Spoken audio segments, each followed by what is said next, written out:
Hello. Hello. Bro, I appreciate you, Daddy. Thank you for the follow, Daddy. You gotta be shitting me, man. Appreciate you, Daddy. Oh my gosh. I love How you Daddy. doing? Good, brother. Good. How are Good. you? I'm doing good, dude. Dude, it's been a long time running. I've been wanting to get you on this for a while, dude. Yeah, I know. That's my bad. I've been so busy. I'm changing jobs next month, You and are? then I'm trying to get my own shit together on my own stream, and it's a big shitstorm. It's a big shitstorm. Not gonna lie, Oh, but I'm here. I'm happy that you're here, dude. Even though you have a Yeah. shitstorm, you're here, dude. But life comes first, dude. Honestly, you should. Yeah, no, it's true. It's true. But I'm all good. I'm all You're all good. good. Everything's good. I'm here. Feeling good. You're vibing, dude. Like it's I, good. I'm, dude. I am vibing way too hard for it to be a Monday. Like I tweeted it out earlier. Like I opened up Spotify, went to my Discover Weekly. Everything was a banger. Like oh my, like I had nothing to do at work today. I was just sitting in my fucking chair, just going absolutely bonkers, just vibing so hard. But Dude, I don't know, man. I think this is gonna be a good week. I think this is gonna be a good week. So I'm that's excited. that's good to hear, dude. Like honestly, most people hate Mondays. Honestly, like I don't know why, just Yeah. people hate Mondays. Yeah, I mean, when you're in the corporate world, right? 9 to 5 Monday gig, just that sucks. That usually sucks. But Yeah. my work situation is a little different. I work from home most of the time, and by Mm. most of the time, ever since COVID, it's all the time. Yeah. So I've had the opposite issue where it's like I don't know what days I'm actually working because everything feels like a Sunday, Mm. Oh shit. which is good and bad. So you're just Mostly bad. relaxing. Mostly bad. You're just relaxing all the So, time then? I'm too relaxed, dude. I like I'm on that DGen sleep schedule. Like I go to bed at like 3. I wake up at like oh god 8. I'm supposed to be waking up at 7, and most of the time I do, and I just look like shit. But then other days I wake up at 7, fall back asleep, wake up at like 9, missed a phone call. I'm like, God, fuck. Nice, dude. What? Yeah. So why the name Mussolini, dude? So funny. It was funny back in the day when things were a lot less sensitive. But I got this nickname in high school, so I have a Mm. very core group of friends that I'm still friends with today. A lot of them I've known since I was like 7 years old, and we were just kind of this ragtag group of like a dozen of us, the Dirty Dozen type of thing. Yeah. And over the years, we all got a nickname based on something that we did, whether it was cool or whether it was stupid or something like that. So, for instance, I've got a buddy that he's my best friend, and I call him Balls. And the only Oh. reason we call him Balls is because the guy's got a huge pair of balls. Same thing, we got a guy that we call the mailman is because he always hung his package around. Like it's just like stupid, like middle school childish shit, right? So I was the only guy in my friend group that didn't have a nickname going into, I think it was my junior year of high school. Junior. And so I didn't really feel left out, but at the inside, I was like, oh, fuck, everybody's got a funny nickname, and I don't have a funny nickname.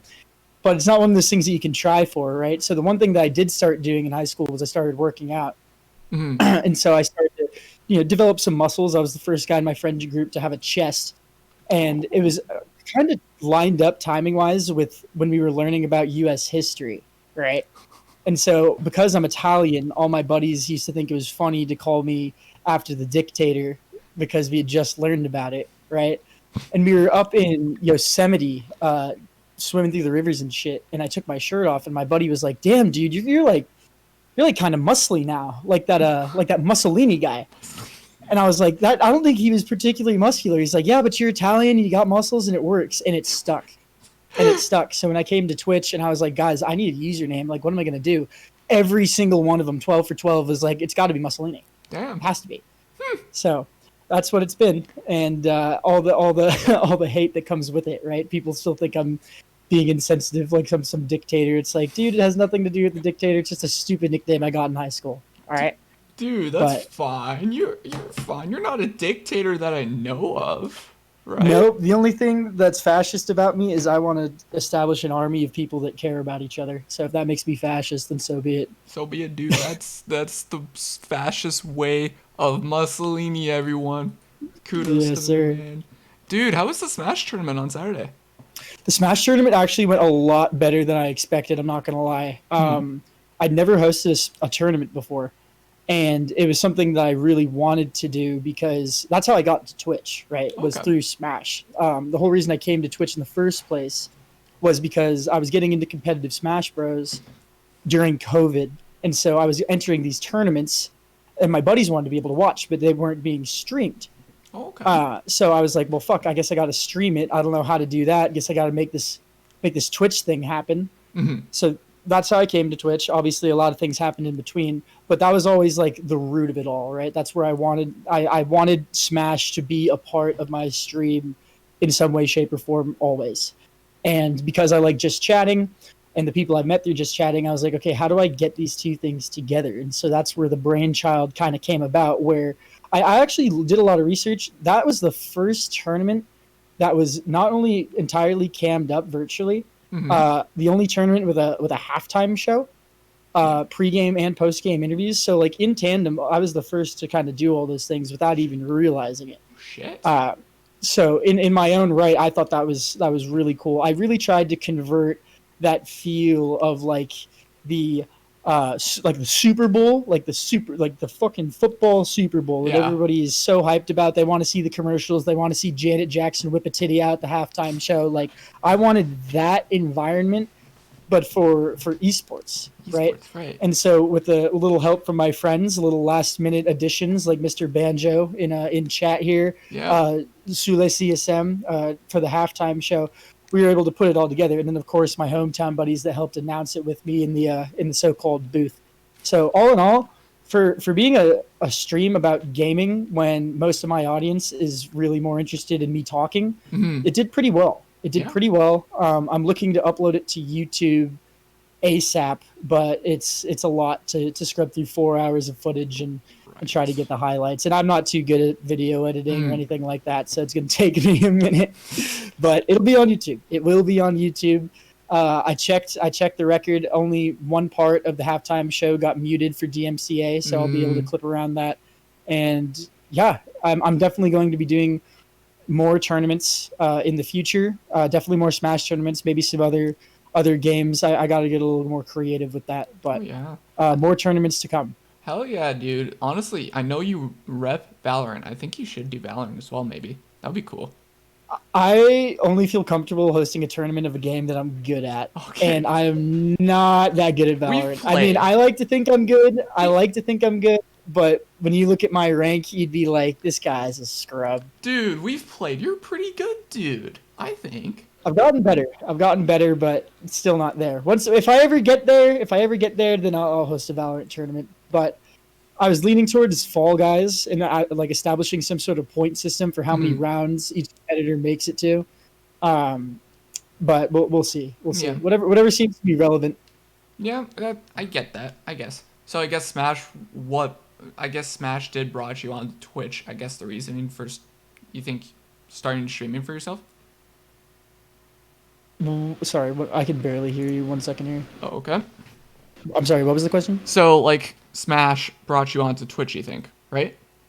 Oh well, so what brought me to Yeah. Twitch? Like how I even knew that Twitch was a thing Hmm. was I say it every time. My favorite streamer, Ludwig, Yeah, Ludwig Ludwig. Ogren. I Oh, yeah. remember like 2 years ago, maybe a year and a half, maybe 2 years. Hmm. I was stuck at home, sick, and my what was it? Like I was with my parents, my cable wasn't working, and I was like, okay, well, what can I watch? Nothing's really seemed to be working. I guess I'll just scrub YouTube for hours and hours and hours.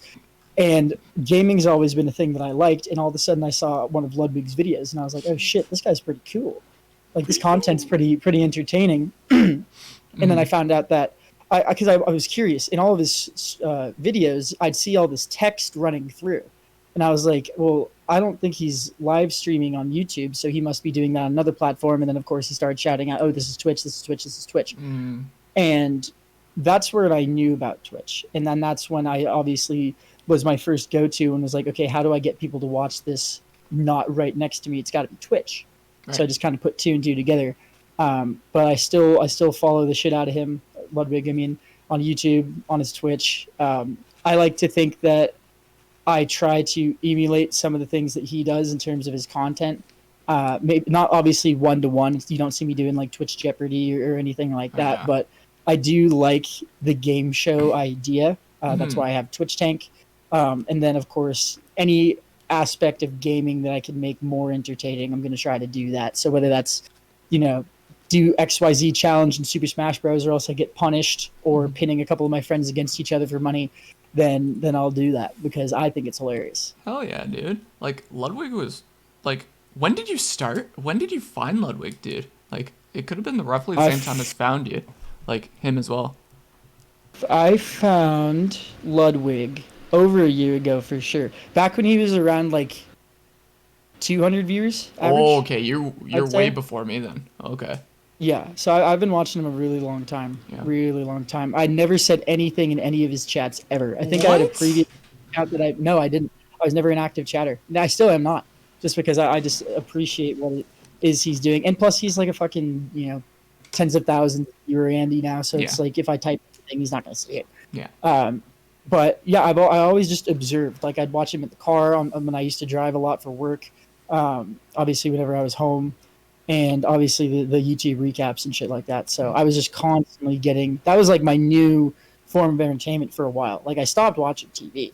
I Oh haven't seen a shit. movie in theaters in years. Ever since this just recent adoption to just internet content for me. So Yeah. I've. a lot of it Oh, sorry. centered around him. Oh, I cool. said a lot of what I've gathered interest in nowadays is centered around me finding Ludwig like 2 years ago. Nice. Nice, dude. Like I haven't watched a movie either in like how many years? Like three? I don't know. Like I don't know. I think movies are like kind of dying. You think? Oh, 100%. I think the internet's going to kill Hollywood entirely. Like, if it's not COVID, it's going to do it. It's going to be the internet because you've got people that are willing to break free from, what's traditional and what's, kind of the hot thing to do. Hmm. How many times do you go into a movie and you can almost tell how it's going to end just by how it starts nowadays? You know what Oh, I mean? yeah. I watch scenes and in my head I'm like I already know what's going to happen. It's either going to be jump scare here, plot twist here, or this, that, or the third. There's only a handful of things that they can do to try to wow you nowadays.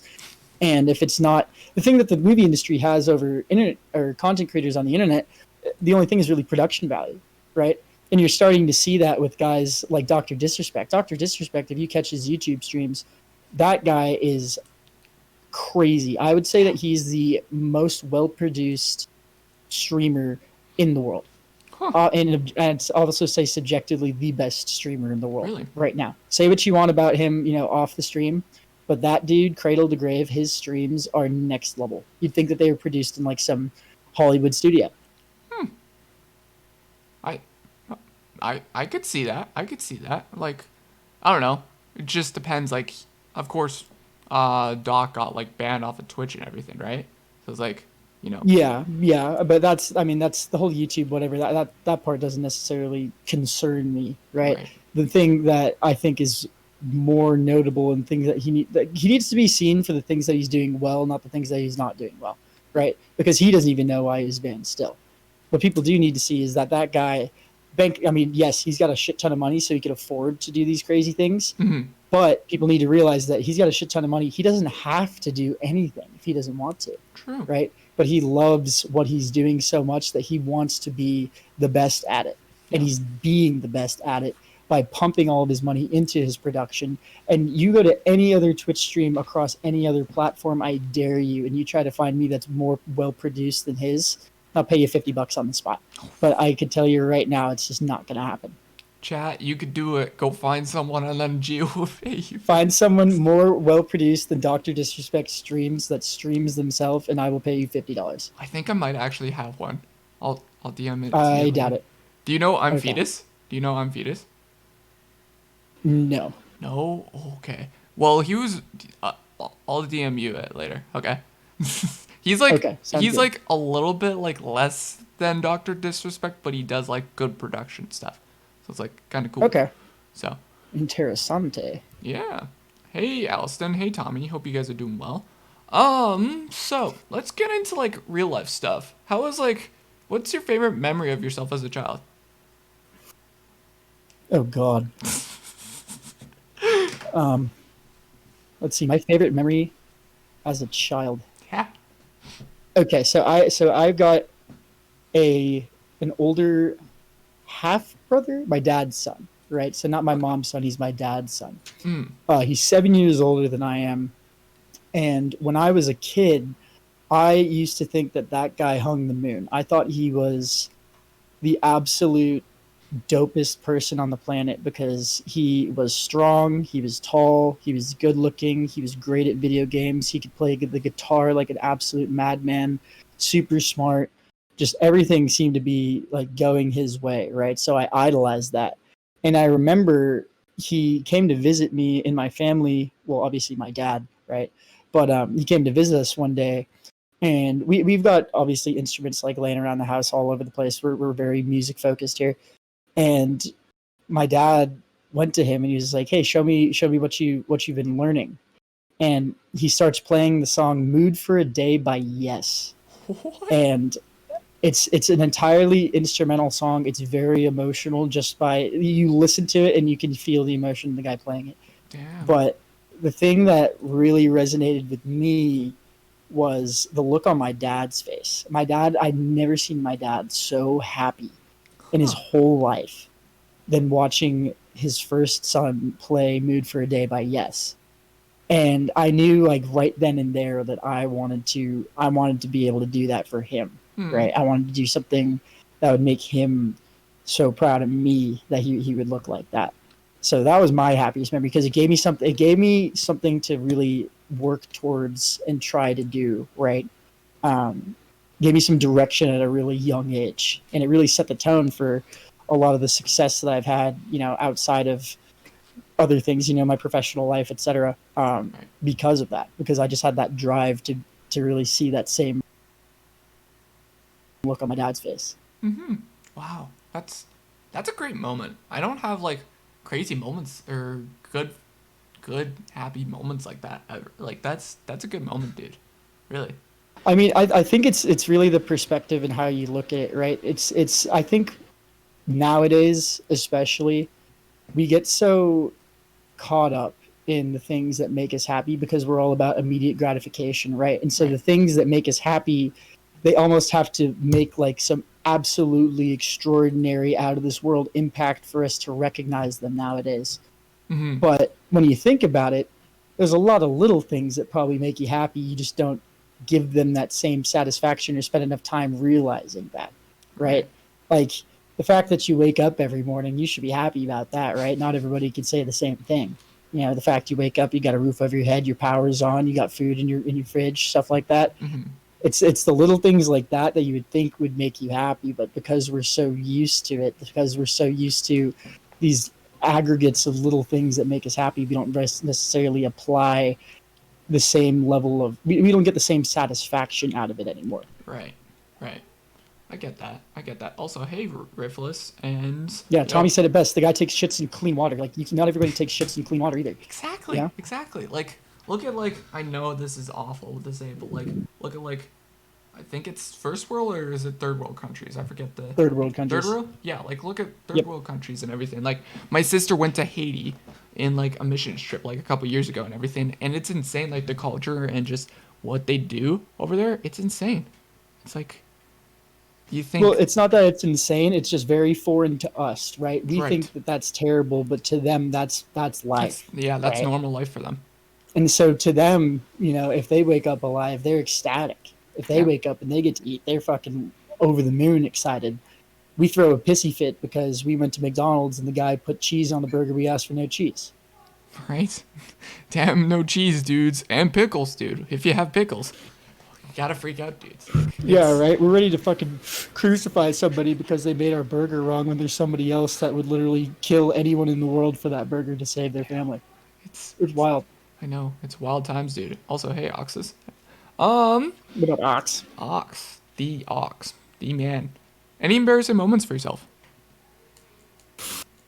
How much time do you have? How much time do you have? Brother, I embarrass myself on a daily basis. It's what makes me me, right? Mm-hmm. That's the thing. Like, I'll preface it by saying I genuinely don't really get embarrassed anymore Okay. because I am who I am and you don't have to love me. So, but I will say that in terms of embarrassing things, I think the most embarrassing, like the most just awkward moment of my entire life would have to be my first tattoo. First So tattoo. my first tattoo is my only tattoo, right? And it means a shit ton to me. It's a memorial for my granddad. His ashes are in the ink so that he's always near me. It literally means the world to me. Uh, but the story of how I got it is terrifying. So my mother hates tattoos. Always Oh, hated tattoos. Growing up, I was told to never, ever, ever, ever, ever get a tattoo, and this was the one opportunity for me to get one, and I would fight her tooth and nail for it.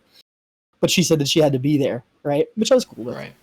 So I bring my mom to the tattoo parlor. It's this place up north with a guy that to get ashes put into the ink, you got to actually find a very specific kind of artist that will let you do that, because there's technically health risks involved with the infection and the body rejecting it, etc. So not everybody's willing to do it. So we handpicked this guy to do this tattoo, and I get in there.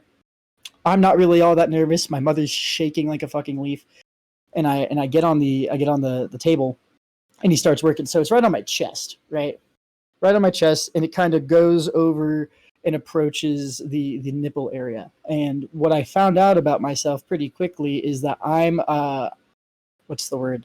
Uh, I like pain in like You a like pain? kinky way type of thing. I didn't know What? that. I didn't really know that. Oh, Uh, I'm like the guy that if I've like one of those little hangnails or cuts on my fingers and I get like hand sanitizer in it, it hurts, but I'm like, ooh, that's kind of nice type of thing. Really weird. But he's doing this tattoo. He's doing this tattoo, and he's moving closer and closer to the nipple, and it's starting to hurt and a little bit more and more in like this weird tingly way. And I'm wearing basketball shorts, and all of a sudden I just start pitching a tent, like a full, like not a quarter, not a half, like a full on, like a full real dude. like a real rager. Damn. And I immediately look at my mom, and I'm like, please tell me she's not looking, and she's like on her phone. So I'm like, oh, thank God. But I look at my tattoo artist, and he goes, brother, I'm putting your grandpa in your chest right now, right?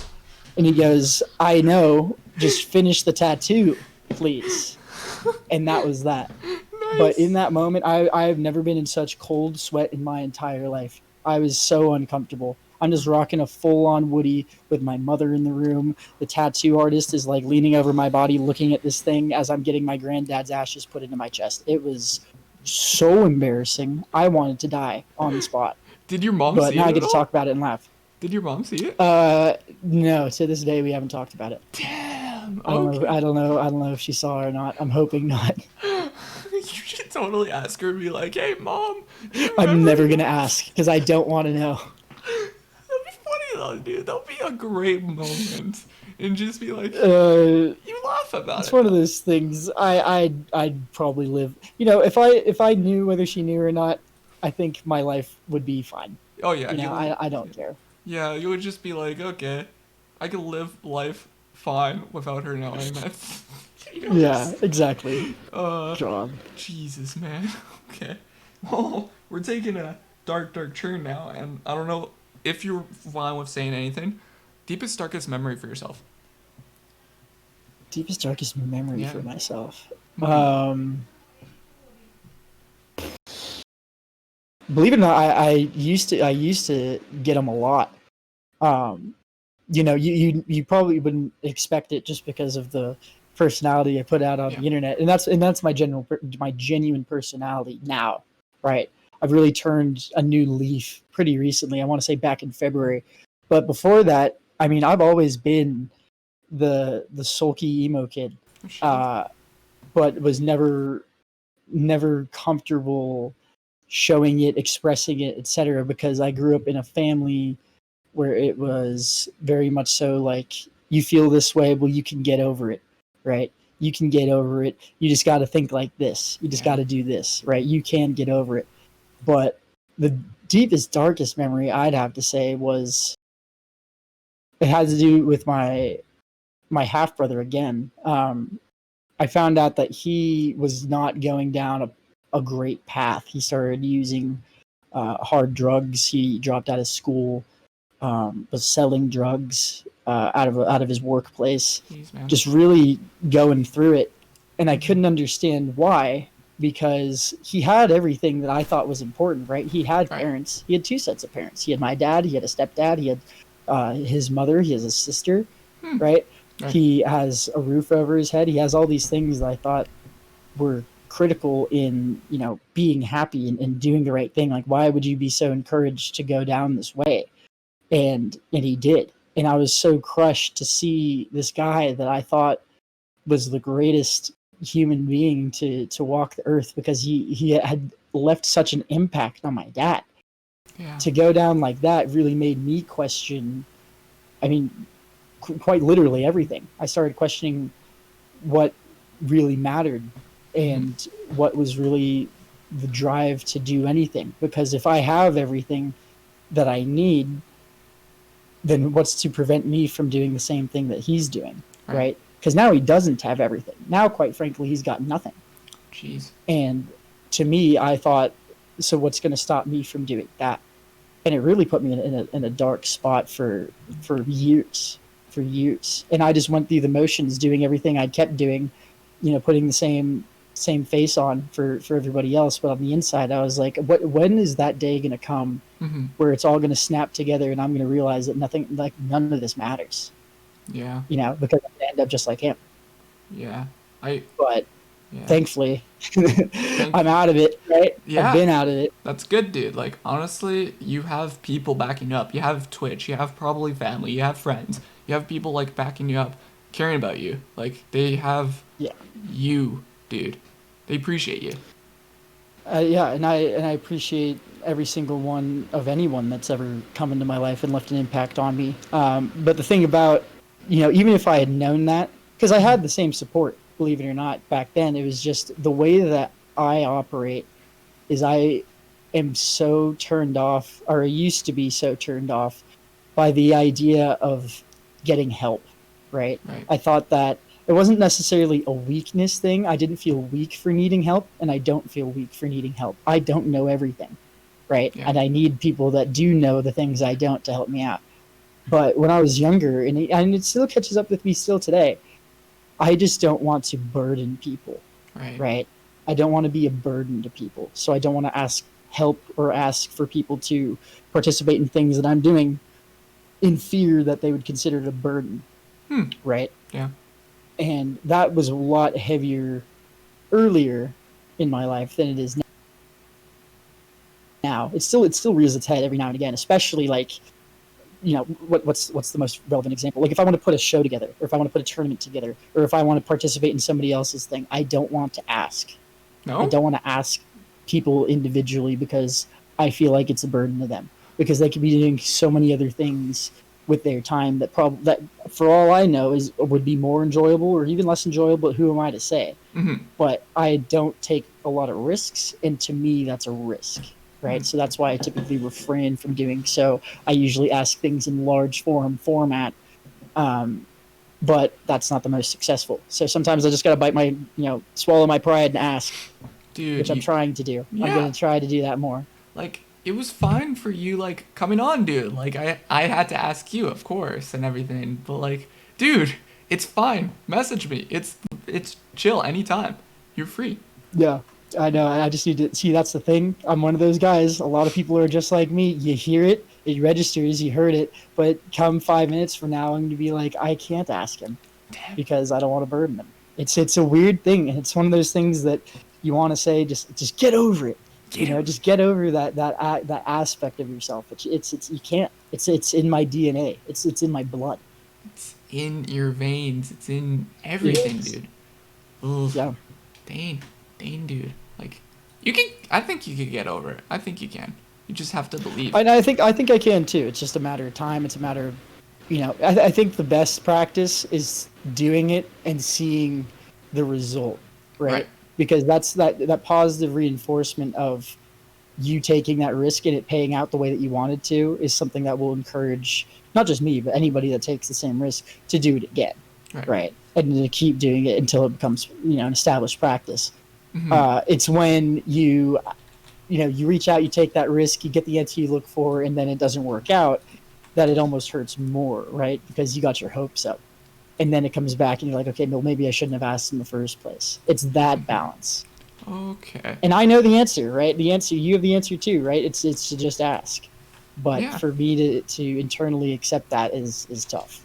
Yeah. Like, it's easy to ask. Anyone in chat should ask, and it's easy to ask someone like anything to do with anything. Talk to someone. It's fine to talk to someone about anything Right. in particular.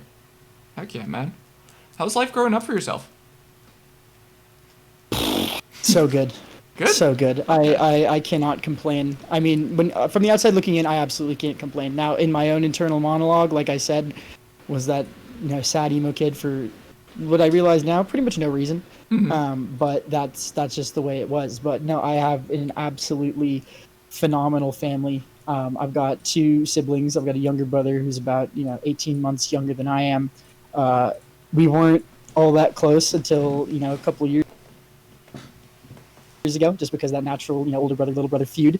Yeah. But now we're super close. We do a lot of things together. We go out a lot together. We share a lot of the same friends, which is incredible. My baby sister isn't a baby anymore, so as much as I still act like that helicopter brother that is not going to let anything hurt her, it's been so cool to see her grow up from Uh, being such like a naggy little annoying brat to a beautiful, super smart, super talented person, right? I yeah. mean, my sister, I never would have believed would have such an impact on me growing up as she has, and really, one of the turning moments of my whole life was recent, and it was because of my sister. My sister is a college student still, Okay. but she recently came home. Was it February? Yeah, February. Um, because of like a spring break or something or other. And I was going through a lot at that time. My company was in the heat of wave after wave of layoffs. I was going week by week, wondering if I was going to have a job. Jeez. I was in a relationship that was good, right? Everything was good, but I knew I wasn't happy, and it wasn't because of anything that my ex girlfriend did. It was just that I had other expectations, other things that I knew I wanted out of life and out of this relationship, but I was too afraid of so many things at the same time, and they ate at me constantly. I was too afraid of letting her down. I was too afraid of being alone again. I was too afraid of potentially being alone forever.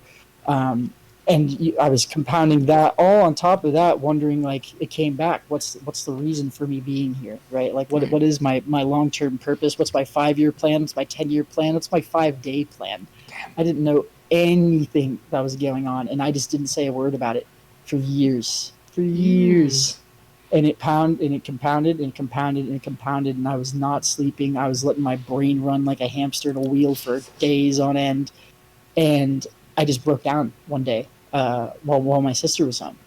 I woke up and I felt like I couldn't say anything. I didn't want to move, and by the time I could get up, I walked straight over to my sister's room, and she was just sitting on her bed, and I just started crying like a Jeez. child, Yeah. like, and I just couldn't stop crying, and I cried and I cried and I cried, and I couldn't fucking say a word. No. And but my sister, she comforted me, and she came and she said, it's okay to cry because being a person is hard. Right. And for me, I never thought of that. For whatever reason, No. that never really crossed my mind, because mental health it's a sensitive topic. It's something that's becoming more and more encouraged to talk about, and I don't want to say like popular in social media, but for lack of a better word, like it's very prevalent. Yeah. It's very prevalent right now. It's a very top priority concern. But to me, because I had never really thought about it, I never thought that I was going to be one of those people that had an issue with mental health. And hearing my sister say that is what really opened my eyes to it all. And then I started thinking, wow, you're right. Like keeping it together and being a person and everything that entails being a person isn't for everyone, right? It's tough. It's so hard, the things that you deal with as a person. And we look at other people and we think, okay, well they're doing it, so why can't I do it? But the reality of it is everybody has the same thoughts in some way, shape, or form, right? Right. And so since then, it's been a huge turning point in my life. I see things through a totally different lens, and I've been so much more appreciative of everything and everyone that I come into contact with because of it. And I really do have to pay it all forward to my sister, for really opening me up to that. And then, of course, my parents, Mm-hmm. absolute greatest parents in the world, pushed me harder than ever without even saying it, right? It all came back to I wanted my dad to have that big old grin on his face, being proud of me like he was for my older brother. Right. Um, and so with that, and my mother, who will never let you do anything on your own because she always wants to help everyone. Like I had it really good. I had it really good growing up. That's good, dude. Like, you had a good family to back you up on everything and just Still love you, do. appreciate you, dude. Like, they still are with you. That's great, dude. Yeah. Yeah. Dude, that's the life. That's the dream. What people probably like. Dude, that's great. Yeah. I love that. Yeah. And I think that I would agree with that, but I also would say that your dream life is really what you make of it, right? Mm-hmm. Because it depends on, it all comes down to like what you value in the end, whatever your end goal is. And if your end goal is to be set up for a very successful life in the corporate world, and then to do your thing that way, then there's going to be an upbringing that you would probably find more beneficial. But for me, everything else is just a benefit, right? Having a family to support me, and well, okay, I should say that was definitely a part of it, but um, a lot of the things I didn't have to deal with worrying about my next meal, right? I Right. never had to worry about food growing up. I never had to worry about a place to sleep growing up. But the things that I do care about now, which is really centered around people, Right. right? People is my passion. People are my passion. Um, and so the upbringing that I had was very much so beneficial to that, because it taught me a lot about empathy. It taught me a lot about asking for help, getting help, and most of all, giving help, and showing love and support, because that's what I grew up around. That's what I've Mm-hmm. been surrounded by my whole life. That's great, man. I love that. I love that. Your motto is that. Like, you don't see Yeah. much people with that nowadays. You don't. Yeah, yeah, and I think that is because it's something that people want to talk about, and like I said, with social media and everything, we are going in the right direction, or at least we were, which was Right. more positive about mental health, more positive about hyping up your fellow man or woman or person, your friends, your peers. But the thing that I will say kind of tarnishes it all is this idea, this intangible thing that we call clout, or fame, right? It's the I think it's the worst thing that we've ever come up with as a human society, honestly. And what Hmm. it does is it compels people to care less about each other unless it's convenient, right? Right. I don't want to participate and show love for your whatever it is that you're famous for unless it means that I'm going to be famous for it too. And that, I think, is a huge issue. I think Mm-hmm. it's a huge issue. And that's why people say, and you're not the first to say it, a lot of people don't share that same idea with you. And it's true. It's Yeah. true. A lot of people don't. But a lot of people will pretend that they do. And that's why I try to make it my mission to show that support for everyone, with them knowing that I don't benefit off of this in any way other than the satisfaction of me knowing that you're going to do that for somebody else. You're going to make somebody else's day. You're going to make somebody else feel better. You're going to make them feel empowered, Mm-hmm. right? Right. That's the satisfaction I need. I don't need to follow on Twitter. I don't need, fucking Kanye West to fucking retweet some of my shit. I don't need any of that. What I need is for people to hear that there are people out there that care about them and want them to feel loved, feel supported, feel empowered. And then when you reach that person, all I ask is that you pass that feeling along to somebody else, and you just keep that chain going until we reach the last person. You say, I heard that before today, but thanks. Yeah. And until we get there, then I won't be 100% happy. Mm-hmm. That's that's great, dude.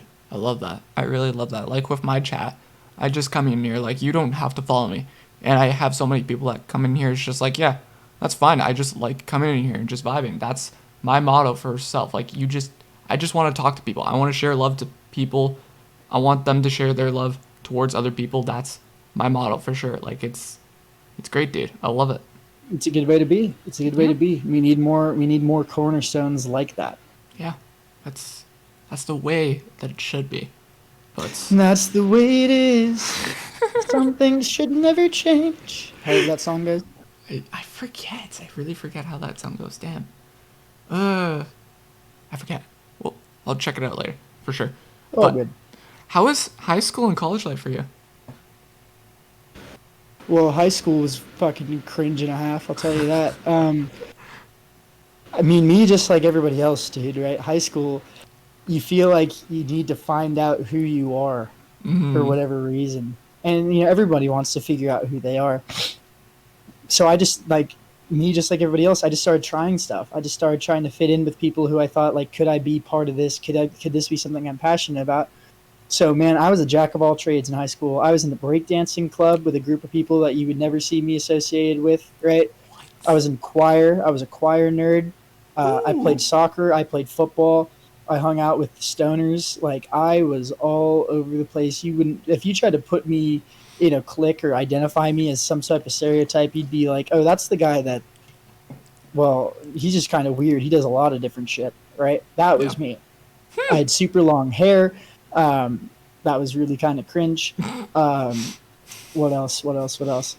But the thing I will say about high school that really paid off was I strengthened those relationships with those buddies I've had since I was a kid even further. I mean, high school was really what nailed it down as me being able to say, like, okay, these guys I'm going to be friends with for the rest of my life, and I know it. Nice. And I know for a fact. And, we've been friends since. We still are. We Good. communicate very, very almost too regularly. I probably talk to them more than I talk Oh. to anybody else on the planet. Um, yeah, so that was overall great. My high school experience overall great. College experience, little up and down, up and down. So I Uh, went to a private Catholic college right out of school, ooh. and the reason why was because my granddad was sick, Mm-hmm. and I needed to be able to be nearby because both my parents were working, my siblings were still going through school and their extracurriculars. So when getting him to his chemo appointments, his experimental treatments at all these different university hospitals was a big task on my parents and my family. So I needed to be able to pitch in and help. Right. So the school that I went to was actually within driving distance. Mm. And a lot of people ask me, like, well, why didn't you just go to community college? And I should have. I really just should have Yeah. sacked up and went to community college. But where I grew up, there was a stigma that if you went to community college right out of high school, you were perceived as like a dropout, a dumbass, like you weren't going anywhere with your life because you couldn't get into a reputable school. It was kind of like that. And so What? everybody was very turned off by the idea of going to a community college. And I was too. I wanted to have a good education. I wanted to make my parents proud, and I didn't want to seem like a total loser to everybody that I knew. Mm-hmm. So I was really against it. Thankfully, got a scholarship, so I didn't really have to worry about the financial aspect. But I went there for a year, commuted, missed out on the freshman experience. Didn't live in the dorms. Didn't really get a lot of that social interaction that way. Um, but I did do well in school, so that was good. The Mm-hmm. unfortunate thing was my granddad did pass that very first semester I got there, and so I Oh. kind of threw my hands up and I was like, well, now I've got no reason to be here. Yeah. Where am I going to go? Like Right. I don't want to go here anymore. This is not the place that I saw myself getting an education. Mm-hmm. So I kind of look back at my granddad. He didn't get to go to school, and my immediate thought was, okay, well, if he could have gone to school, where would he have gone? I knew my granddad loved LA. He loved SoCal. And Mm-hmm. so I had to pick the best school that I could think of off the top of my head that was in LA, and that was the University of Southern California. So I applied, I got in, and I got a scholarship for it. Some of it I had to pay out the ass in student loans. Trust me, I'm Yeah. still paying for that. But I did it right. Yeah. And then what was the next step? The next step was, okay, the degree that's in the long term. I need to get the most of this experience out of it as I possibly can. I need to make the most friends. I need to experience the most of my life that I possibly can while I'm here in LA because one, it's super expensive, and two, and I'm doing it for him, right? Right. And that made me so fucking anxious. Anxious. So anxious. Because my very first semester to get into the school, the college that I wanted to, the business college, I had to get a certain GPA. So I was like, okay, well, there goes my social life. I don't even know what GPA I need. I just know I need a really, really, really good one. So I had to grind. I basically, in my mind, I'm like, I basically have to get a 4.0 or I'm not getting into the college that I need to get into. So social life out the window my first semester. Went hard in the paint on my books, and I got into the business school. When it came to my junior year, so I transferred in the spring of my sophomore year, my junior year, my first like actual year in college at this super cool university with a great education, excellent social life in LA, all the like the Hollywood dream, right, Hollywood of dream. school. At least it's Ooh. how it came across to me.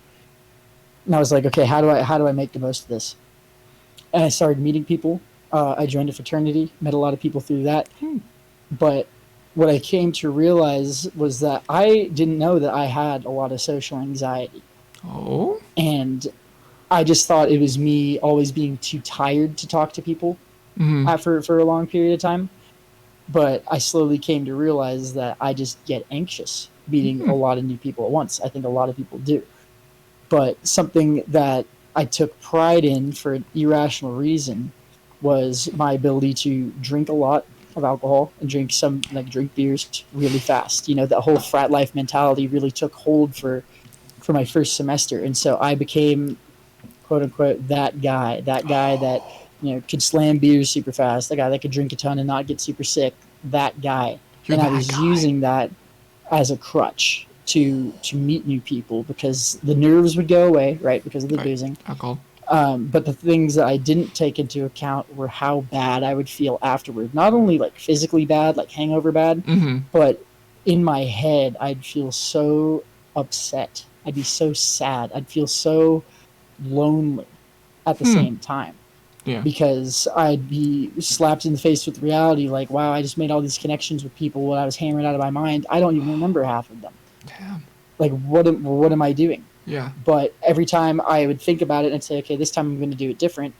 By game time, by the time that I was about to meet all these new people or go out to that party or go out to that mixer or go out and meet new people, try to make new connections, that fear, that anxious fear would hit again and I'd go right back to it. Shit. Um, so I battled with that for the rest of my college career, really. It was getting better in some aspects. You know, I was toning it down towards the end, I'd say, but it was still pretty prevalent. So, you know, sleeping with a lot of women that didn't really mean anything. So regret that. A lot of people I met that I thought were really good friends of mine, I came back and realized I just thought they were good friends of mine because we always got plastered together, Shit. things like Damn. that. So by the time I graduated and I realized what a fucking mess I was, it kind of hit me all in the face. I was like, maybe I don't need all that, Yeah. and come to realize that I don't, right? I was able to, I think it did help, don't get me wrong, just through repetitions, overcoming that social anxiety. Now I can go in a crowded room and say my piece, meet a bunch of new people dead sober, and it'd be totally fine. That's good. But man, I was so dependent during those last 2 years that it was like, who am I type of Who thing. are you? Dang. Do you Yeah. question that a Yeah. lot? You think? Not anymore. I No. used to all the time. Oh man, I used to every day of my life, dude. Growing up, holy shit. Up until I was 25. Jeez, I'm man. 25.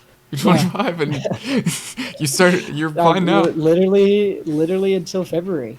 Literally Jeez, man. until February. I don't know what it was, but it was that moment with my sister crying on that bed. It was like I could see the strings that control the system type of Yeah. thing. You It opened a was new a door. real, a so like Yeah. wide ass open too. Yeah. It was it's something beyond. The one thing I still can't figure out is how to explain it. That's probably my biggest thing, because I've really come to terms with the things that actually matter to me. I've come to terms with who I am, what my strengths are, what my weaknesses are, the things I care about, the things I don't, and overall, it's just put me in a way better mood overall, way better mindset when I meet people, when I speak to people, when I talk with people, and above all else, it empowers me to help others because I know that I'm not the only person that was struggling to kind of find out who they are and what they care about. Yeah. But what I've gotten really good at doing, and it's through my 25 years of being an overthinker, that I just think about literally everything to the most minute detail for no good reason. But it's helped me a lot with problem solving. It's helped me a lot with problem solving for my peers, especially because I've got friends that will be upset. I mean, it seems like everybody's upset nowadays, one way or another, right? Right. You see it in Twitter, you see it on Twitch. So everybody's sad because sad is cool. Um, and I'm not saying that as a joke, but it does seem to be like people are a lot more comfortable being sad. But I think because everybody's putting it on social media, that people take it for granted and that they don't think that they're actually sad. They're just being, sad boy vibes or sad girl vibes type of thing. Yeah. But I've come to realize that I'm pretty good at helping people identify what it is that actually makes them feel sad. People that come to me and they say, "Well, I really want to do this, but I'm afraid of this." Right. Breaking down what is this, right? You're afraid of this. So you're afraid of people not enjoying it. You're afraid of you want to stream video games, but you're afraid people aren't going to watch you because you're playing video games. Yeah. And it's making you sad because nobody's watching you play video games. Breaking that down and saying, okay, so you're feeling sad because you're afraid, or you're feeling sad because you want people to watch you play video games, right? Breaking that down first.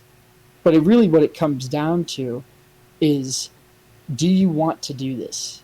Do you want to play video games on stream? This is just an example, a very trivial example because it's Twitch. Yeah. If that's what you want to do, then why does it matter who cares? Who else cares? Yeah. Nobody. If you are able to do something and nobody is physically preventing you from doing it, who cares? Do that thing that you want to do, because if that makes you happy, then I think you should go after it, right? Exactly. But then it's the clouds, right? People that get so lost up in the clouds where they're like, oh, but what about what others think, and what about people watching me? Like, I really want people to watch me.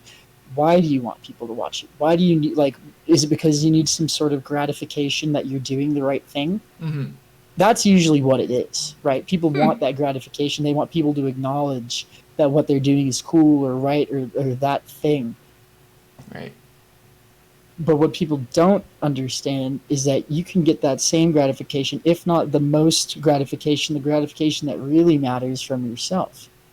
Because once you identify that you're doing that thing that you want to do, and you know that you're doing the right thing, and you know that it's cool, and it's cool to you, then what the fuck is stopping you? Yeah. Right? Right. And that's the other thing.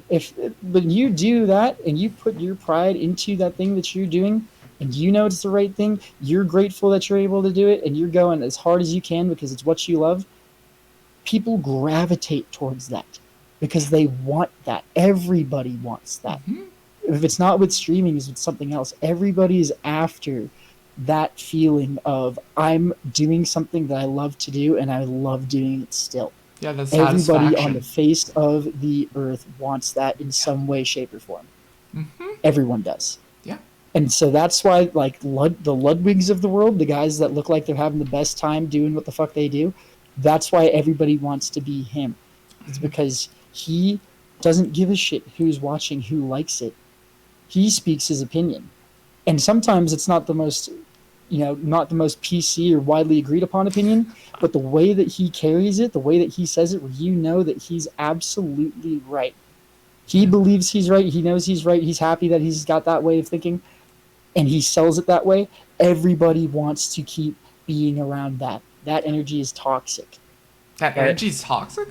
Why is it toxic? It's not toxic. Toxic's the wrong word. Intoxicating. It's infectious. Oh, right? Okay. It's almost like it's like a virus, the good kind, not the COVID. So like kind. Venom, symbiote, Yes, Yeah. exactly. Huh. Well, I think I get that from you for sure. You're more of that graduation. Your pull of Ludwig is in you, I think for sure. And it's cool. You're smiling. I see it. Well, that's because this like I said, I don't want to say that I'm that guy, right? I don't want to be the guy that says that I have it all figured out, because I don't want to seem like a pompous asshole. But to me, as far as I'm concerned and the things that I care about, I think I do have it figured out. Yeah. I'm doing the shit that I do for fun, right? Yeah. And I love doing it. I love doing it. when of course when it lines up, from the outside looking in, like, oh, Gio's putting on a tournament, like, that's cool, it's a change up, that'll be good content. Like, I don't see it as being good content. I see it as I had a vision in my head of something that I thought would be super fucking sick, and I'm just gonna make it happen. And whether one person or 100 or 1,000 people watch it, I could give a shit less. Yeah. Because I'm watching it happen real time before my eyes, become the coolest thing that I thought it was going to be, and it did. Yeah. Right? That's what I'm trying to get at. Anybody can do that. Mm-hmm. Anybody can do that. It's just a matter of getting over yourself and the idea I need people to show gratification for this thing I'm doing to validate it. You just need to validate it. The only person whose opinion should really matter about the things that you're doing is you, as long as it doesn't hurt another person. Right? Mm-hmm. I'm not going to say, obviously in the most extreme sense, I don't think people that harm others should look at themselves and say, I'm doing this because I want to, therefore I should keep doing it. No. That obviously totally different pain.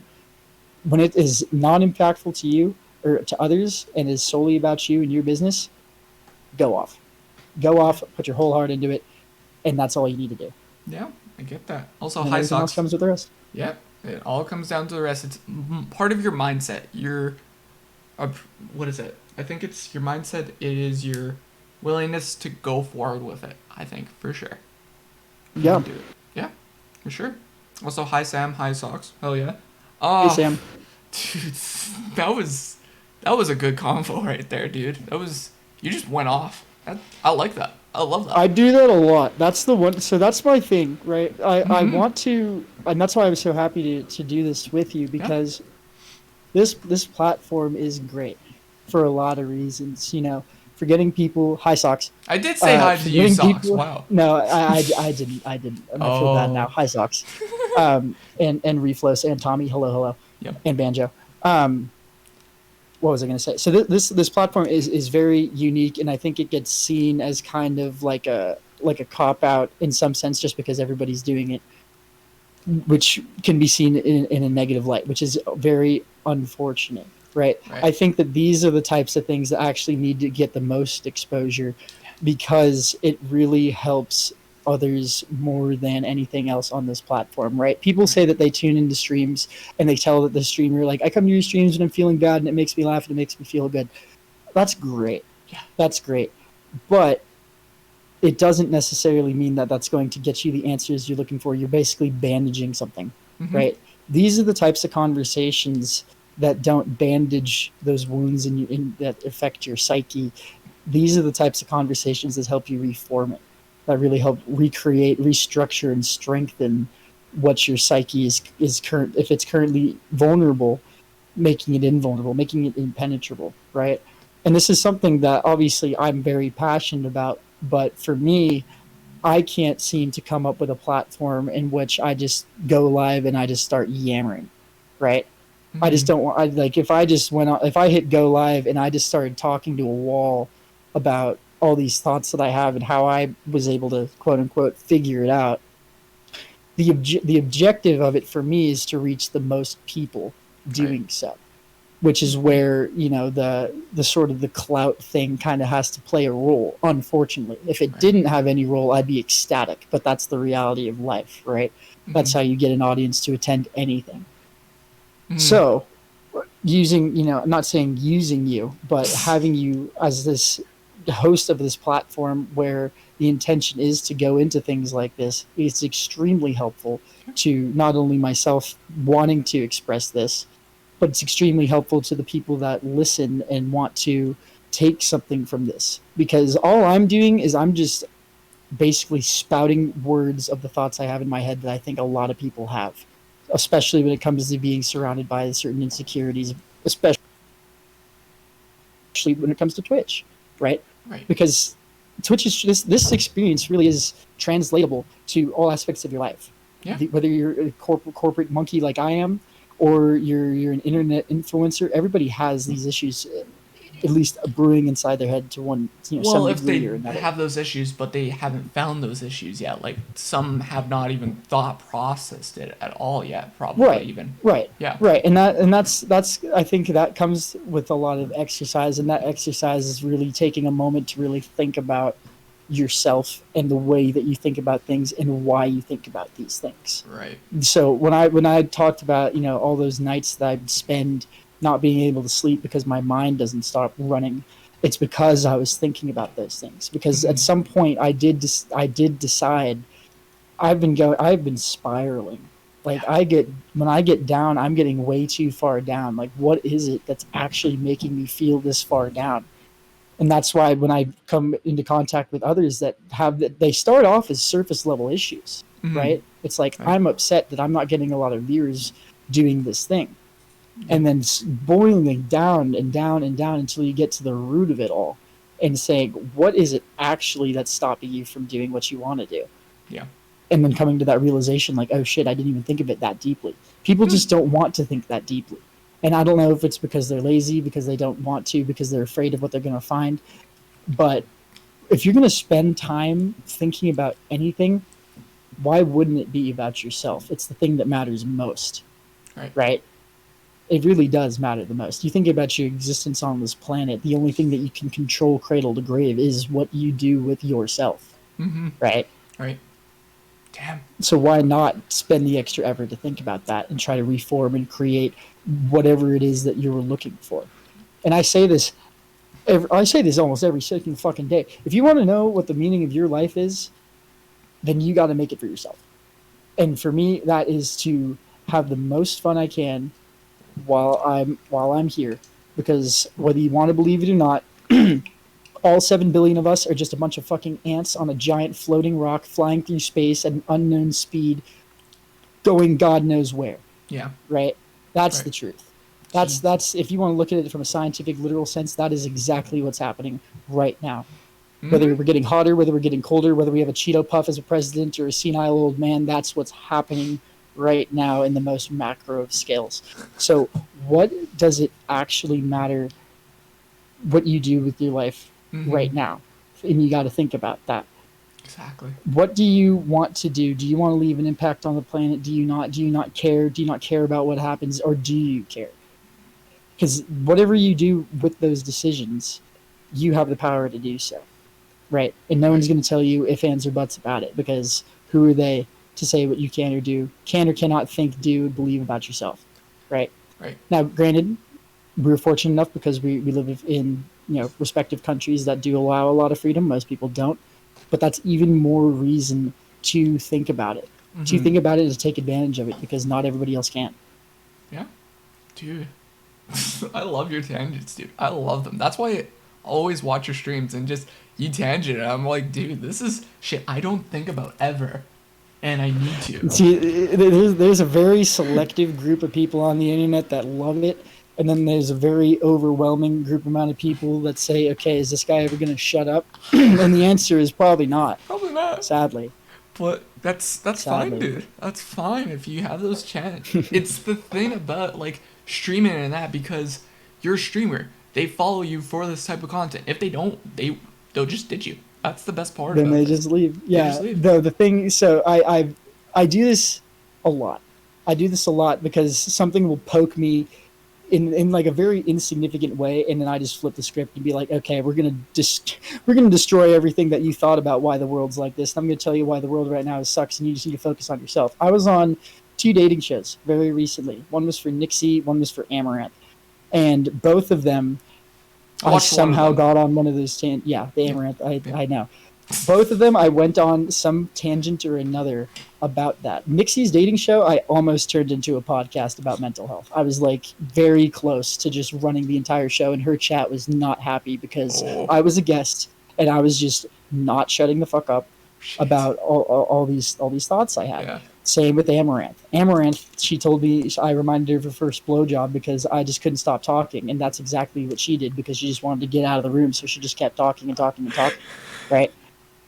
Hilarious point, but it's true, and it's not for everybody. It's not for everybody, and the only thing I have to say about that is if it's not for you, I'd have to ask you to ask yourself, why do you not care about this? Is it because it's boring and you only care about, the funny haha moments? Then that's fine. But realize that you're in the pursuit of immediate gratification, and you're constantly in this pursuit of immediate gratification, and nothing is going to be significant to you when everything is immediately handed to you and makes you a little bit happy, right? So there's that population of people, and I'm not attacking anyone. This is just the way I've broken it down and the things that I've seen, because when you pay attention and you overthink shit, you really do realize like how people interpret different stuff. You learn a lot about people.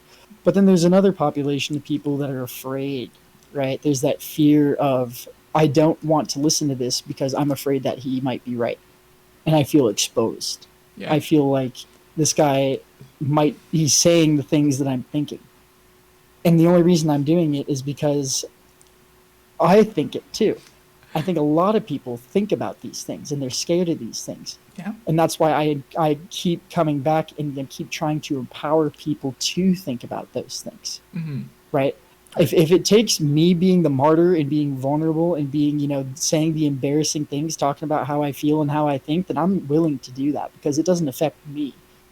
But if it's going to mean that I can help someone else clarify the things that they're thinking, secure those insecurities, then yeah, I'm going to keep doing it. Hell yeah. Whether they boo me off stage or not, I'm going to keep doing it. Hell yeah. This is next level shit. Hell yeah. I love it. Oh, fuck. I could go. This is why I love that. I was so happy to get you on because this is shit that I would not think of, and then just tangents and shit. Like, this is stuff that I love. Like, you need to. Okay. Have you ever thought about doing a podcast? Ever? I did too. I did an impromptu podcast called The Flexcast. It really just started out as like me and a couple people playing a game, and then we said, fuck it, let's just like talk in a call. And I was still on stream, and people were like, hey, can I join this call? And then it just became one of those podcasts where I just came up with random, like, funny, cringe questions, like, when's the most embarrassing time that you got, road dome or something? Yeah.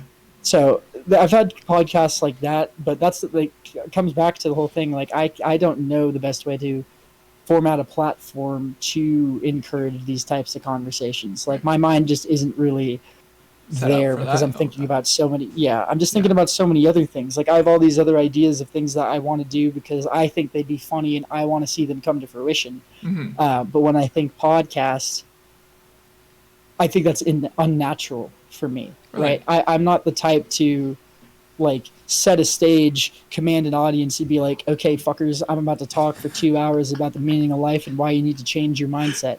Like that's just not my shtick. Yeah. Right. This is very organic conversation to me, and I want that to stay the same because this conversation being so organic and seeming so natural, that's how I want this process to feel and be.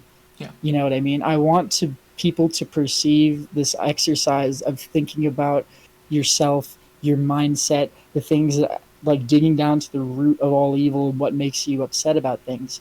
I want that to feel organic and natural, not something that you have to set the stage for and make a big aha moment out of, right? Yeah, right. Damn. Italian intro, thanks, Grumperus. Hey, Grumper, sorry. Hey. Hell yeah. Ah, dude. All right.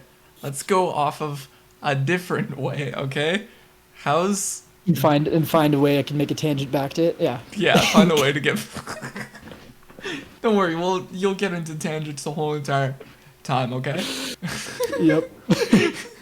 How's the dating life? You think you'll find someone via Twitch or search on your own time, you think? Jesus Christ, dude, I don't fucking know. I had my first, like, potential Twitch interest a month or so ago, and it was like, when people ask you, would you want to do a long distance relationship or an e-dating relationship, I always thought of it because I'm in, like, this is COVID and I'm stuck inside, and like the way that I am in a relationship is like it comes in spurts, right? It's like I want to be all over the person, and then I want to be by myself playing video games. I don't want to answer my phone. I don't want to text anybody type of thing, right?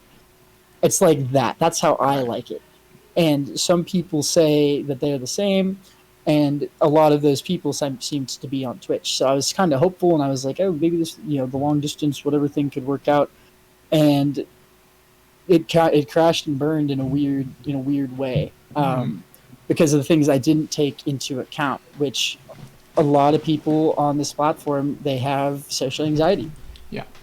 When it comes to in-person interaction. Whereas me, like, I've always been an extrovert in the sense that I am very face-to-face in-person communication type of guy. Right. Twitch has given me an outlet to where I can express a little more of my personality, which is just constantly talking, because in most instances I'm a listener. But for the most part, like pretty back and forth, similar. Everybody's got the same social anxieties, but when you get to meet them in person, things do tend to change. So that kind of fizzled out. We're still very, I'm not gonna say very good friends, because I don't think we were like very good friends. It's not like we Didn't. doesn't matter. Yeah. Going into the weeds with this, right? Point is, very civil, still support each other type of thing. But then when I think about other opportunities for that, I see it in my head working, right? And this is a mistake that I think a lot of people make in relationships, especially now when everybody's feeling a little extra lonely because of COVID.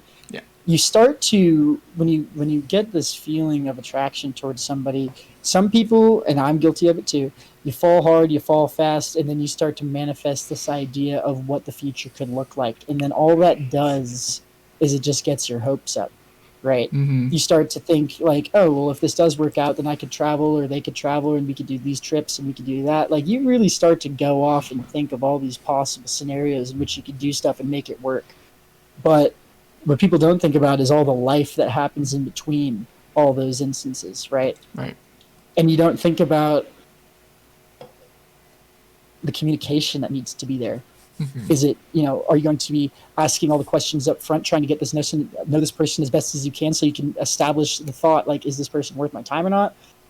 Or you go the other route where you stay very civil, you just casually chat, you get to know each other over time, over a very long period of time. There's so many different avenues that people could go with it. And to me, headache. Absolute headache.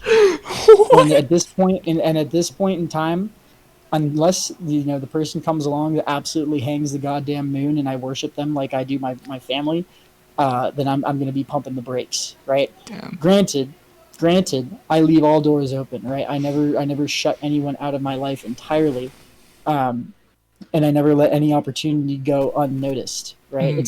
I get, don't get me wrong, I get DMs from people, from girls, and they saying that they want to, oh, I would love to be with you, and I'd love to do this, that, and the other thing. And then all I have to say is that, you know what, given the current circumstances, you live here, I live here, it's COVID, not going to happen, right? Good. It's probably not going to happen. And even if I wanted to make it happen, it probably wouldn't be the best thing for either of us, right? Yeah.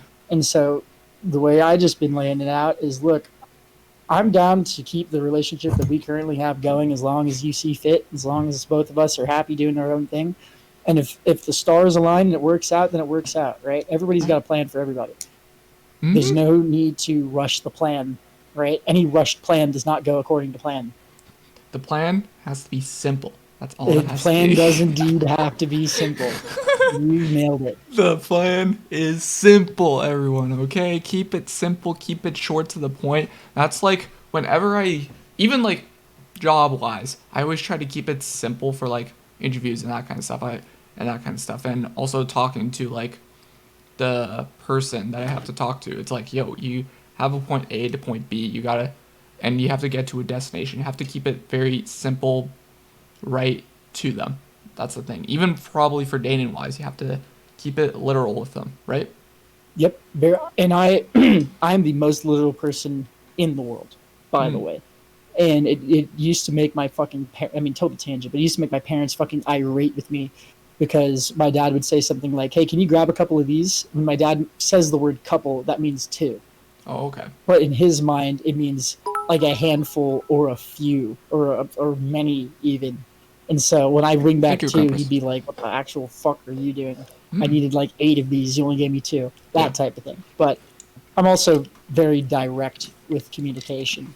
So if you call that simple, I like to see that as simple. I'd say that I would be the most simple man in the world. Simple man, Mussolini dudes. Also, thank you so much, Grumpers, for the 100 biddies. Dang. Let's go. Let's go. Grumpers. Hell yeah. Okay. Now this is going off the dating thing. Your favorite celebrity walks through the door right now, wants to fuck you. Would you do it? No. Okay. My favorite celebrity right now always has been since I was a kid.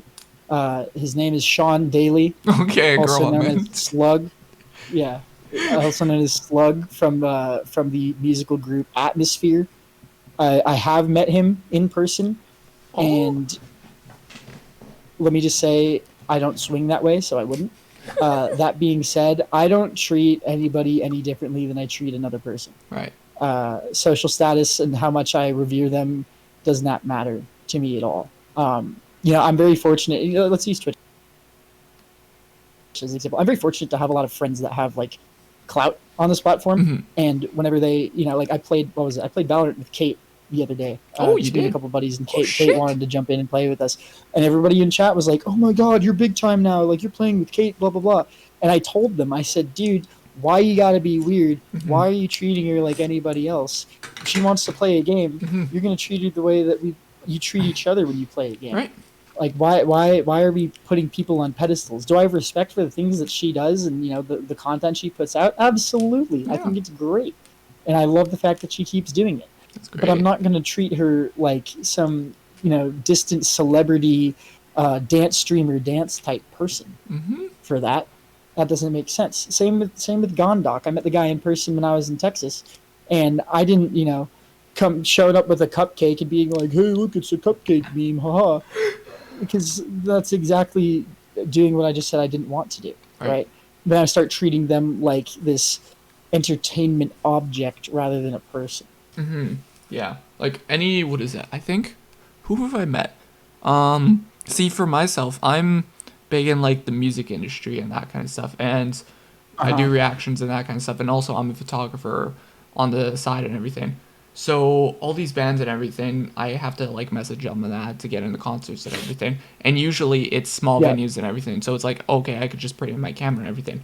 But like, it's funny to think that because it's like, it's bands that I actually like look up to, listen to on a regular basis, and I'm like having a good conversation and probably buying them a drink and everything and just chilling with them. It's, to me, it's kind of funny. Like everyone's like, "Holy shit, you met this band, you met this artist, you met this famous person." I'm like, "Yo, dude, what were they like?" And I'm like, "They're just a human being. They're just chill person. Like they're Yeah. like you and me, you know?" Yeah. Yep. They got two eyes, two ears, and everything else just like us. Like why? Right? Not like they were cut from something different. Yeah, exactly. Also, thank you, Grumpers, for the host, my man. Ooh. Ooh, the big host of 1,000 viewers. Holy shit, dudes. Man. Okay. Um, we talked about this earlier. Of course, you're a man of muscle, of course. All right. All right. To a So, degree. COVID did sap a lot of my size from me. I'm down 30 pounds, oh, you Eagle. I are? have lost 30 pounds since COVID started. Yeah. Jeez. Well, I didn't want to ask you about your pound stuff. Also, thank you, Tommy, for the host. Um, you're, of course, into that.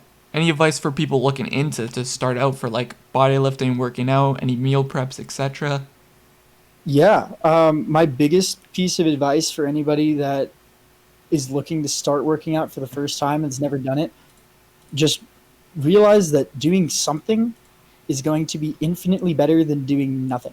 A lot Hmm. of people are afraid of working out because they don't want to start because they don't have a concrete plan. They think that they need, because of the media, my bane of my existence, they think that they need some sort of diet plan. They think they need a workout plan in order to see the results that they're looking for. And that's just false.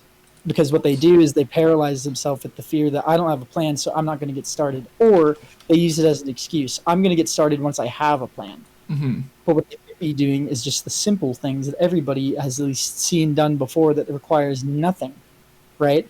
You Right. can do push ups. Even if you can't do one, try to do one. Hell yeah. And if you got to go on your knees, go on your knees. And if you can only do one on your knees, then do one on your knees. And then tomorrow, try to do two. And then the day after, if you didn't get two, try to do two again.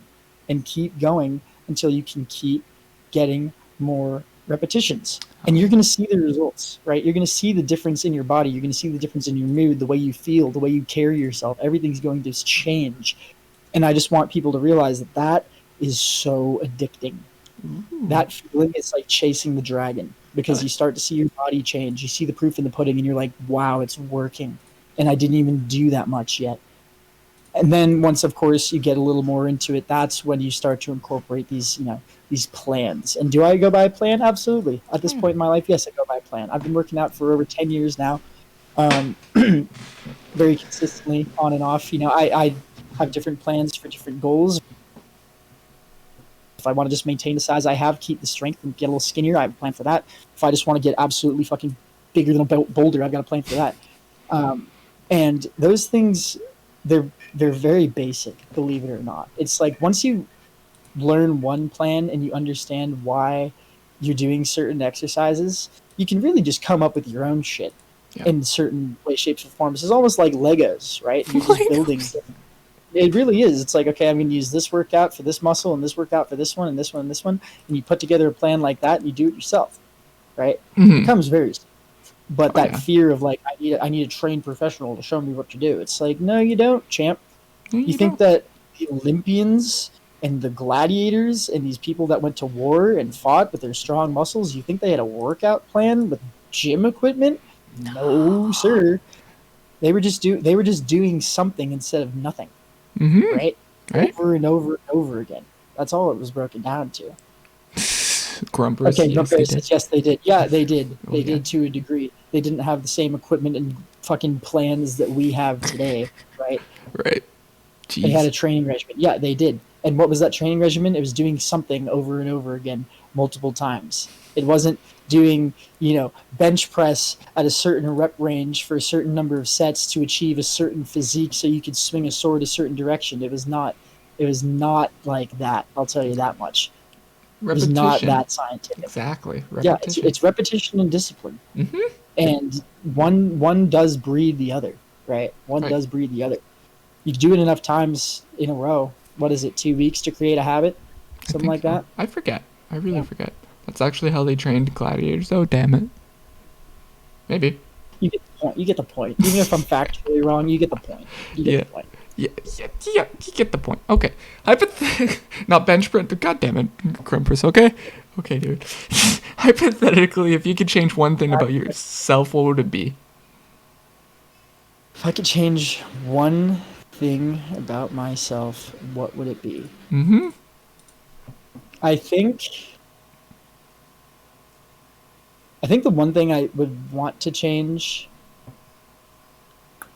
That's actually super tough. I Yeah. don't know. I'm honestly, dude, I am very happy with who I am right now. In all honesty, I am very happy with who I am. But I think if I could change one thing, I think that in social settings, I think I want to take a crack at controlling the conversation more just to see what it'd be like. Because right now, I'm a big listener. Mm-hmm. And that's why I think people think of me as like an old soul because I've just been around so many different groups of people, so many different minds spouting so many different ideas, Mm-hmm. and I just observe and absorb, and it tends to, at least the way I think of it from the outside looking in, might look like I'm a little distant from a conversation, and that's why I don't get a lot of questions directed at me, especially in person. But the thing is I'm always listening and I'm always learning. And Interesting. so I'm curious what my life would look like if I started to instigate more conversations in-person social settings instead of being such a background character. Yeah. But the way that I compensate for that is actually through Twitch, right? When I go live on stream, I kind of have to Yeah. instigate conversation. I kind of have to put my ideas out on the table. Otherwise, you're just looking at this, Yeah. doing nothing, It's just right? you, just sitting there doing nothing, you know? Yeah, Unless, exactly. unless you do something. So, that's why I'm so thankful. That's why it's kind of hard for me to say, like, what could I change? Because I kind of am making those changes real time right now. Right. Hell yeah. Sounds like most. Jesus, Grumpus. Jesus, man. Okay.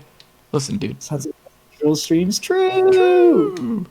Jeez, man. But I'm like you. I'm like you. Like anybody, like anytime that someone's in a conversation, I just listen because everyone comes to their problems with me, and I just like, okay, I listen and everything.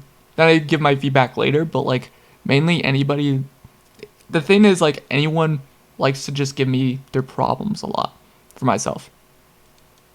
Yeah, I Yeah. mean, I tend to get that a lot too, and I think that's because you and we're empathetic people, and we we confirm that, right? That's Right. that's what separates us from a lot of people, is that we're empathetic, but we confirm it and we enforce it. Whereas people, it's and they can. I keep fucking referring to social media because of how much of a cancerous shit stack it is, but it's true. Like Yeah. you see on the internet when someone tweets something like they had a bad day, especially when they're popular and they've got a bunch of clout or whatever, the thousands of comments that are like, "You'll be good, King. Oh, Queen, we love you." Blah blah blah, right? Yeah. Those are people that supposedly, a person reaches out and they ask for help, and then they get all of this help, all this support of people saying they care. Well, it's not like the person that tweeted it out is going to reach out to somebody that said, "Oh, I love you, Queen. You'll be fine." They're going No. to reach out to the person that reaches out to them and says, "Hey, I know you're going through it. Uh, what's going on?" Yeah. And we open our that's you and I. We Mm-hmm. open ourselves up to that because we have this genuine passion for people. We care about people. We want them to feel empowered. And then what becomes of that is that now you're that beacon for everybody around you. Mm-hmm. And it's a very helpful, very very noble thing to do, right? To genuinely have empathy for others and to help others. But it does become not a burden, but it can become a burden when it becomes when it's abused, Right. right? When people are constantly badgering you, and then it turns from "I have a problem, can you help me?" to "Now I'm just complaining. Yeah. Now I'm just feeling upset about something, and I just want to bitch and moan about it to somebody. Can you listen to me bitch and moan?" Mm-hmm. And what I've recently started doing, one second, Modi's trying to call me. Let me ignore him real quick. Modi. Why on God's green earth is Modi trying to call me? Modi. What? Why? I What? know. I know. In a group chat called Minecraft Maniacs. I don't know. But what was I saying? Fucking what I've started doing in those instances is that I just point it out to them and I say, "Hey, I'm very happy to help you solve the yacht in the key word, right? Solve. Solve the problem that you're having here. Right. But you're currently just complaining about it instead of doing anything about it. What have you done to come out of this situation that you're in?" Mm-hmm. Most of the time, nothing, Nothing. right?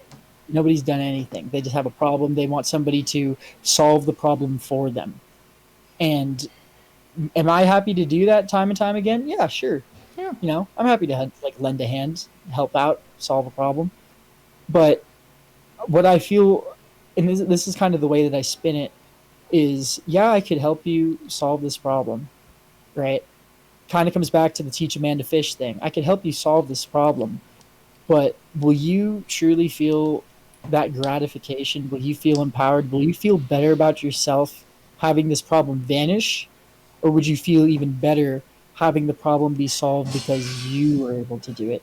Mm-hmm. Kind of giving them that sense of empowerment to where they feel almost like they have an increase in worth, right? It's like there's so many benefits to it. You're developing a new skill, you're problem solving, you're bettering yourself, right? As to asking somebody else for help, you're just putting a bandage on it. Yeah. And that's going to resurface again. And then you're going to either have to reach out to that person to fix it again, or you're going to completely annoy that person to where they don't want to help you anymore. And so not only do you have a problem, you have no one to complain to, and you lost a friend.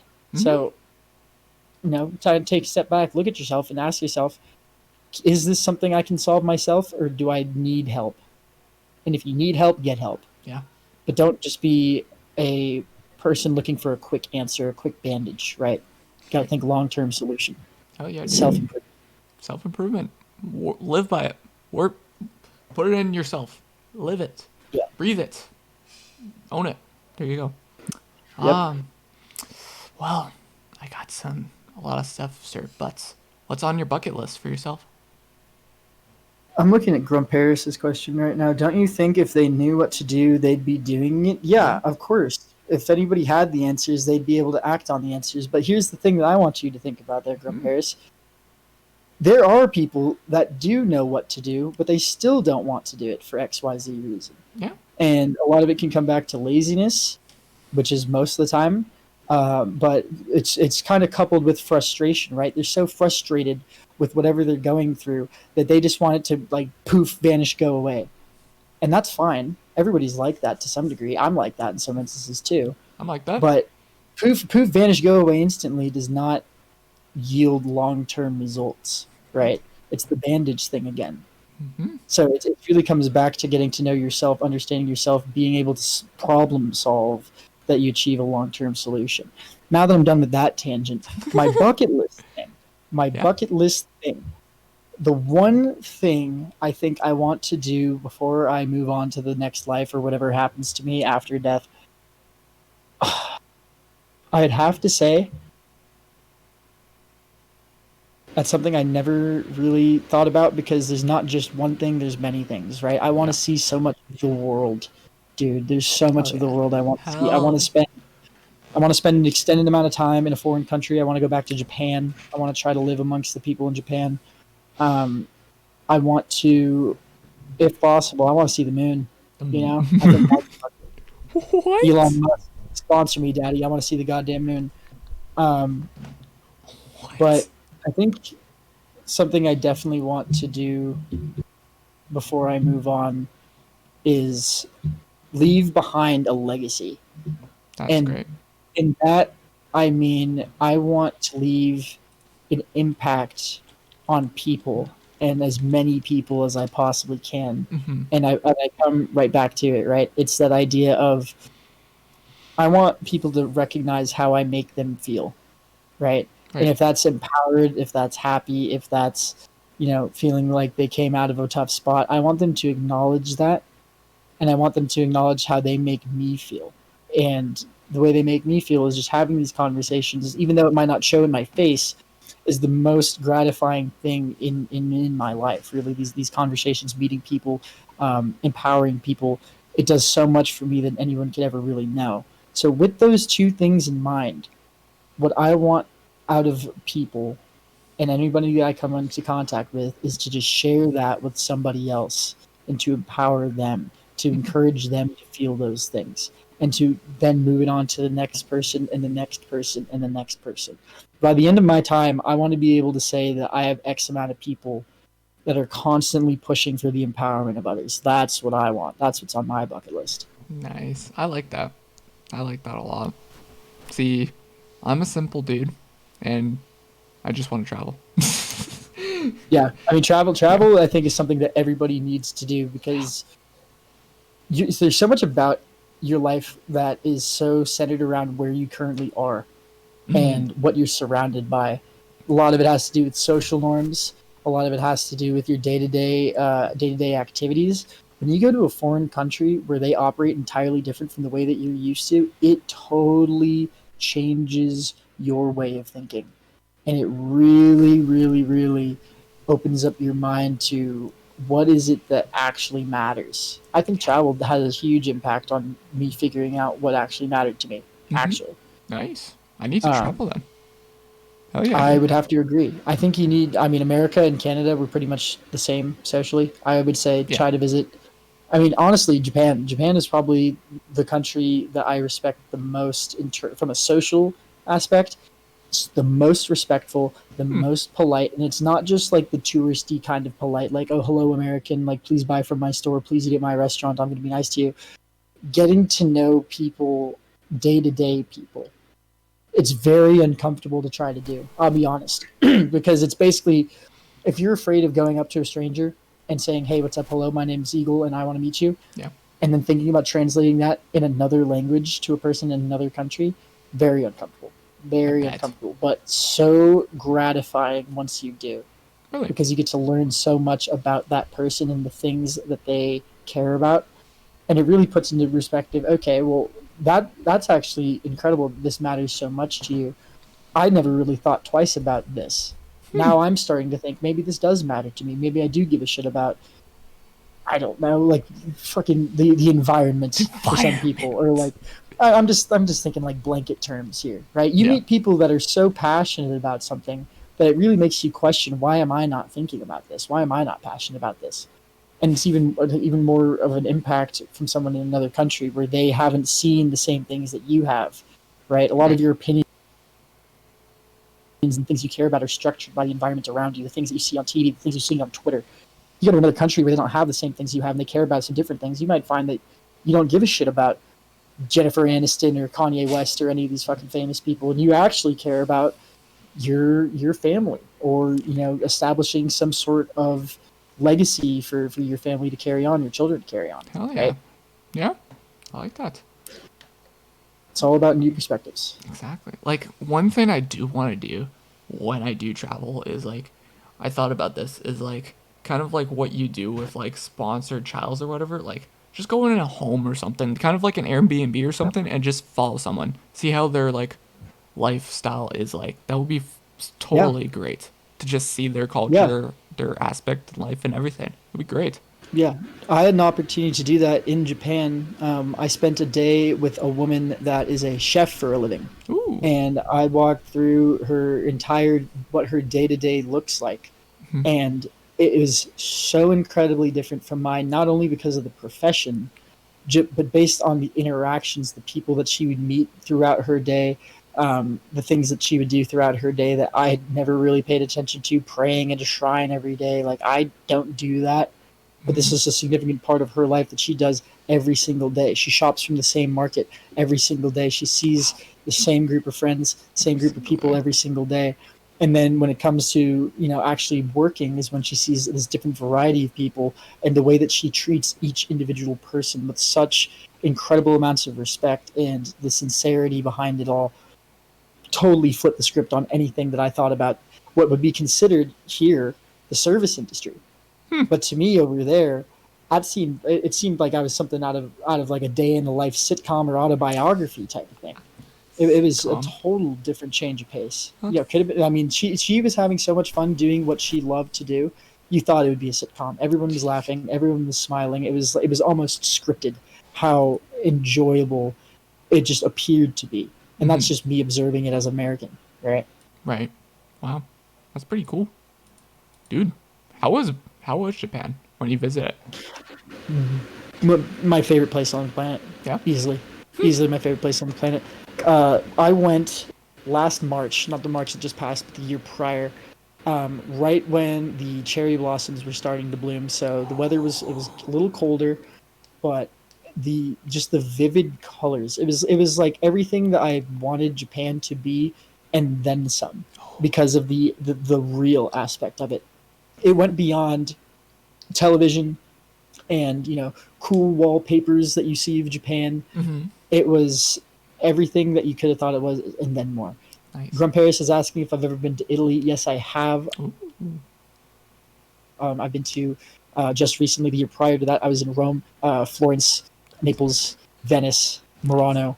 I was kind of from the down up type of thing, and then like Italy too. Italy's an absolutely gorgeous, gorgeous country. The Rome area is very touristy now, as you could probably imagine. So that's kind of a but Venice has always been one of the most beautiful cities on the planet. Going to Venice for the first time was like remembering when I went to Disneyland as a kid for the very first time. It was like something so unbelievable and magical. The entire city is sitting right on the water. The water is basically a mode of transport for the entire city. There are no cars, there are no taxis. You have to use a water taxi, which is basically just a little boat ferry type of thing. You travel between the islands of Venice and Murano by boat. Like it is a totally different experience from anywhere else in the world. It is absolutely beautiful. Oh yeah. Love Venice. So I'd probably say Japan first, then Venice, Italy, easily. And I've been to Paris, been to France, been to London, England, and they're cool, but England to me is just funny speaking New York, honestly. Really? Really? Yeah, London, England, I basically thought was just New York City, where they use different money and people use funny words for other things than they meant to see other things. It's okay. It's okay. It's okay. Okay. Good to know. Shoreditch is fun. Shoreditch is fun as fuck because they love punk rock over there. They love their punk rock over in Shoreditch, man. Holy shit. Sure. Oh, punk rock. Interesting. Yeah. Well, going Yeah. off of music, what music have been you listening to recently? Holy shit. Well, let me tell you right now, actually, the last thing I listened to before coming on here was called Sex Hair by Bedroom Boredom. Okay. and they are a alt rock, punk rock band that I just discovered today. But that has been my sort of, what do you want to call it? My library since 2000 and like fucking 2002. 2002. Really, Jeez. like I've been a punk rocker, alt rock kid for so long. It's disgusting. That Damn. middle school playlist that everybody is like, oh, remember all these bangers from middle school? Like Hmm. that is my active playlist today. Damn. Pop punk is not dead. It is basically smurfed. It is drowned out. Nobody wants to publicize or put them on big brands anymore.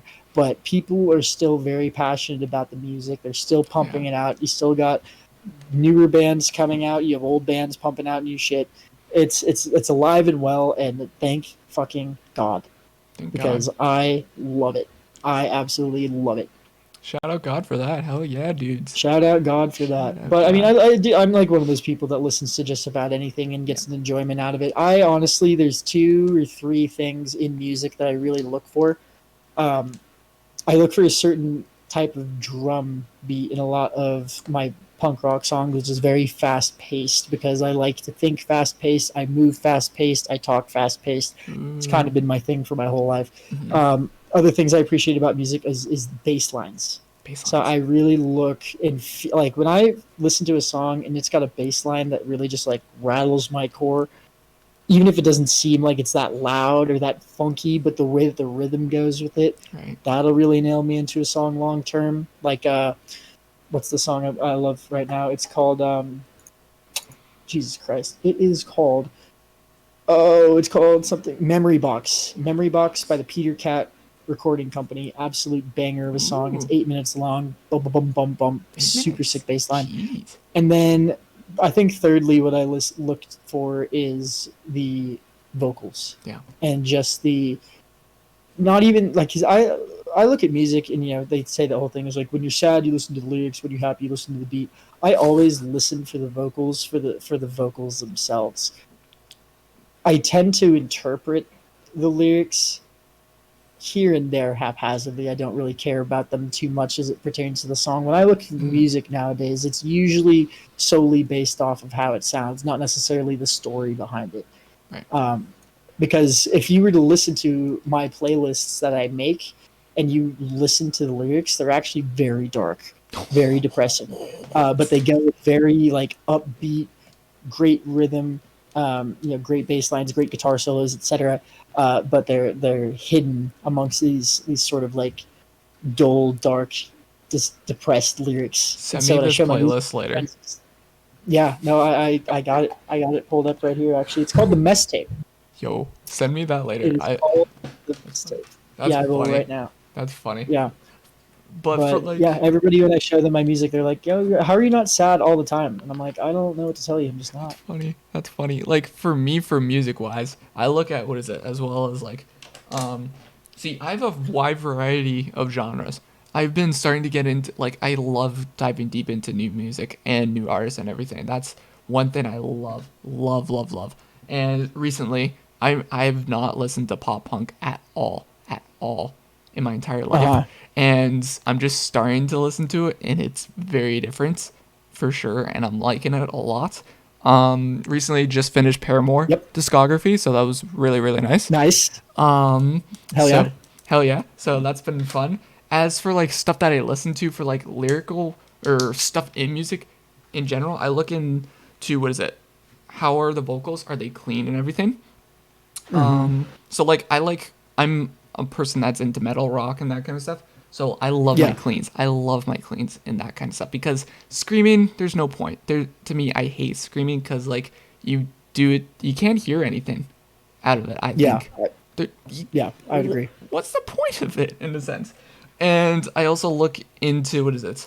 Instrumental. I just love like guitars, bass, drum beat. If it's a good drum beat, cymbals. Like I look at every little detail into it and like this is a kicker song. This is good. You know, Uh huh. EQing that kind of stuff. Like I do EQing as well for sound tech and everything. So if it's EQ'd well, right, I'm like, dudes, good song, good song. But Yeah. No. So you're like audiophilic in a overly, I'm not going to say, lack of a better word, nerdy way. Like you're Yeah. all about the very intricate parts of it. That's cool. That's Yeah. really cool. I love that. And not many people are like, what? What are you thinking of, Eagle, when you Yeah. listen to this? You know? It's funny. Yeah. Hell yeah. But any music recommendations you would tell people? Oh my God. Fuck. Again, how much time do I have? Definitely some bands to check out if you're trying to get into the punk scene. There's a lot of different types of punk, right? Obviously, pop punk being one of them, but I think a nice sort of change up from that is bands like the Front Bottoms. The Front Bottoms are more of a folk punk sound, where it's not overproduced. In fact, some people argue that it's underproduced, right? But it's that raw sound. So those are the bands I actually listen to the lyrics for, because they're talented and they're really trying to convey a message about something, some sort of pain that they felt, or something that a high that they're riding on, etc. So, Front Bottoms for sure would be one to definitely check out. Pop punk wise, I think that the old bangers like anything by Metro Station, they're kind of considered pop punk ish, not really, but Green Day, obviously, Okay. Blink 182, obviously, My Chemical Romance, Panic at the Disco. Um, there's so many of like the old head classics that are still making new music. Blink 182 is still pumping new music. I know. Weezer, not necessarily a punk band, but kind of on that edge of pop punk. They're still making new music. Those guys will always be great. But I'm just trying to think of other bands to shout out here as I'm scrolling through my Spotify. Cold Front, another great pop punk band, or not pop punk, regular punk band.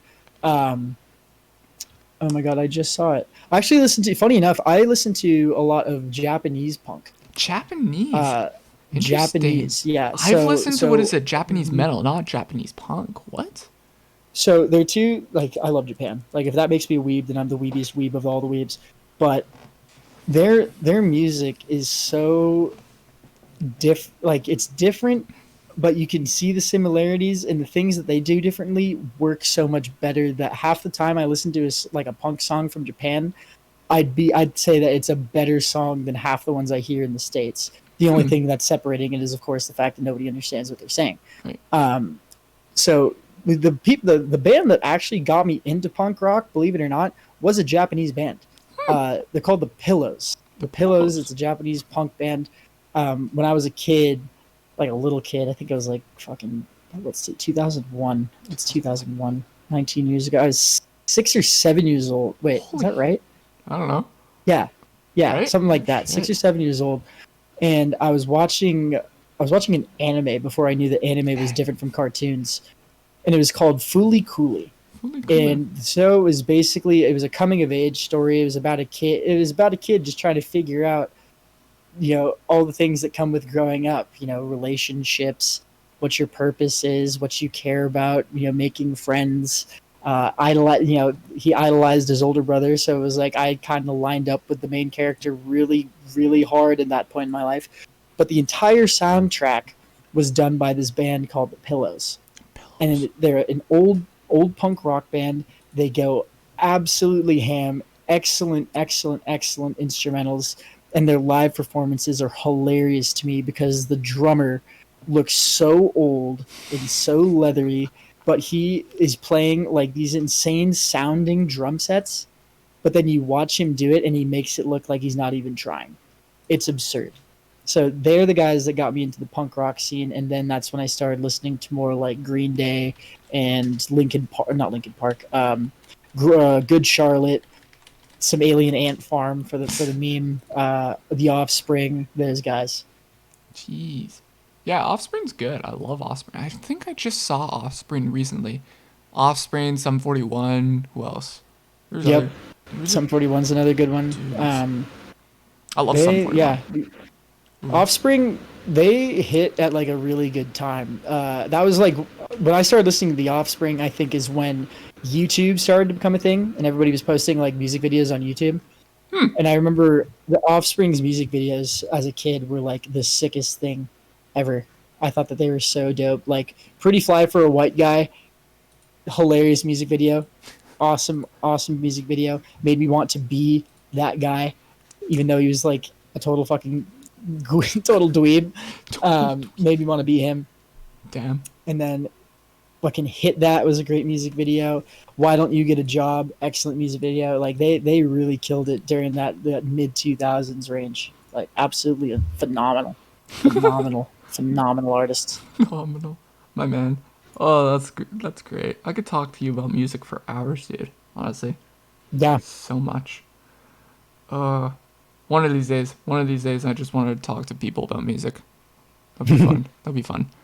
Yeah, no, I've considered like going through music on stream and identifying like to me what was the best song of this year. You know, what was the best song of 2000? What was the best song of 2001? Like, I kind of want to do that one day. Maybe I will, but Do it. I just gotta do it. Think of a good way to do it, you know? Right? Yeah, exactly. I'm gonna get DMCA'd for sure, but who gives a shit? Who gives a shit? You're doing it and you're loving it and you're passionate Yep. about it. Hell yeah. Yep. Controversial opinion for yourself. Any? Do you have? Controversial opinions. I gotta think about that one. My controversial opinion, I don't think that the stars dictate how your life is going to work out. I think that you do. So when people come to me and they say, oh, you're a Libra, so that means that you're compatible with this person, and it means that you're gonna have this kind of day, I just look at that and I fucking laugh my ass off. Because if I want to make something happen, I'm gonna make it happen myself. And it doesn't mean that because a certain ball of gas in the fucking sky said so. It's because I said so. Exactly. There's no point. Live your life how you want. I think that there's some degree of truth only because it's coincidental when someone says, "Oh, you're a Libra because you act like this." Mm-hmm. I think that you could say that about anybody. I could tell you that you have a Leo personality and say a bunch of things about whatever the hell a Leo's characteristics are, and I'm sure one of them's gonna hit, even though you may or may not be a Leo or whatever their sign is out there, right? Right. I think people just like to assign labels to themselves like that because it gives them some sense of belonging. Where it's like, oh yeah, we're both Libras, so we're like this, or we're both Capricorns, but we're like this. It's like, bro, you're both people, so you're like that. How about that? How about that? You're just a person. You're just a person, just like me. We're all doing the same shit. We're all flying on the same giant rock, brother. And being ants on this rock. Yep.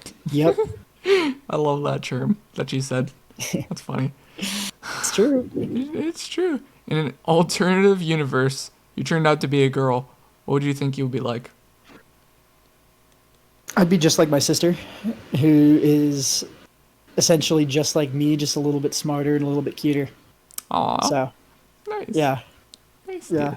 I mean, I see so much of my sister, so much of myself in my sister, and it just makes me happy to see that because we're just so relatable to each other.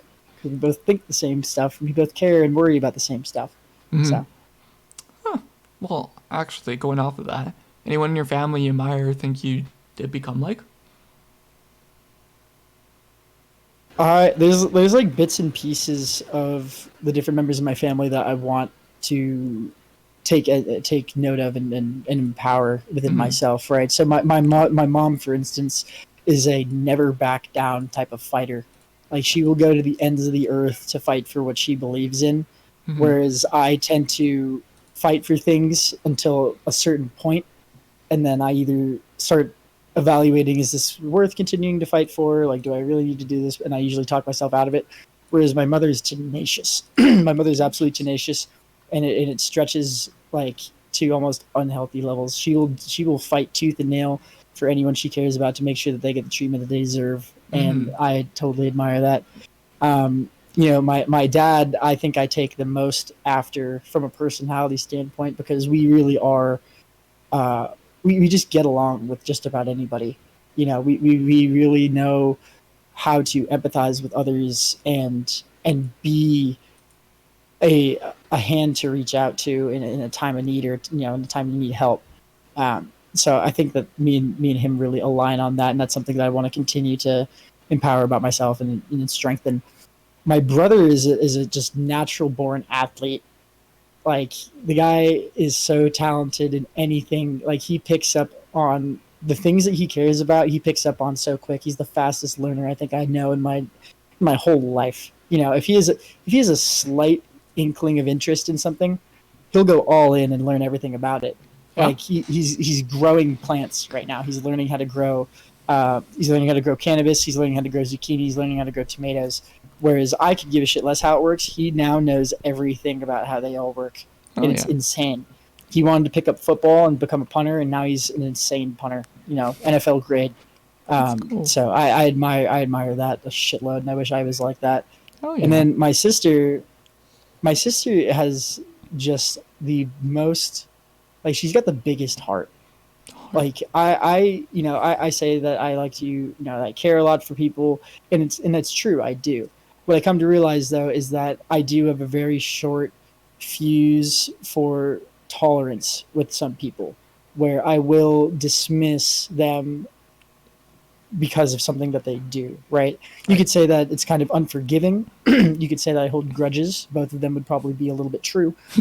My sister's not like that at all. My sister has Mm. so much love for anything and anyone uh, on Earth, and that is something that is seen as kind of like a you get walked on a lot Yeah. for being like that.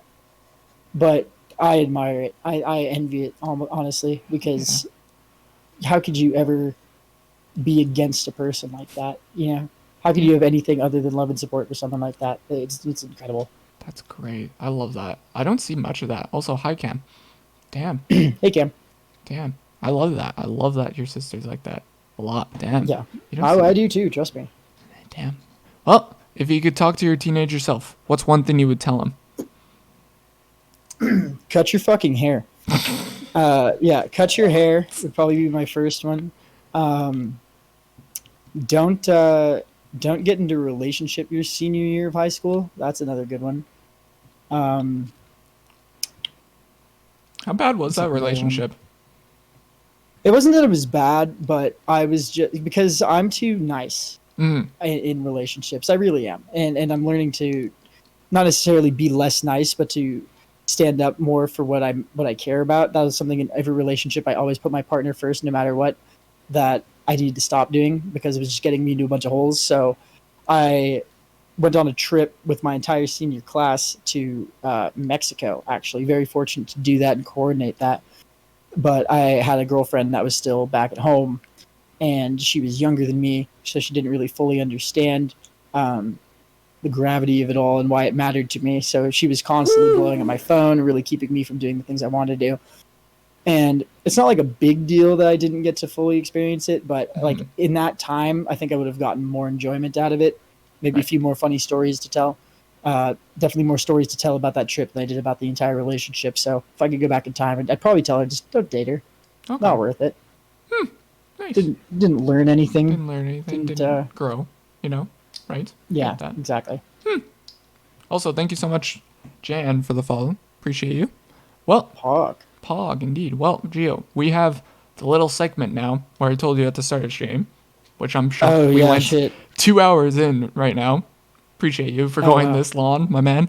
Now, Yeah, yeah. we are doing the section where we're getting to know you with the Google search, tweet, Instagram, Twitch clips. Dude, we're going to find out all of about you. All right?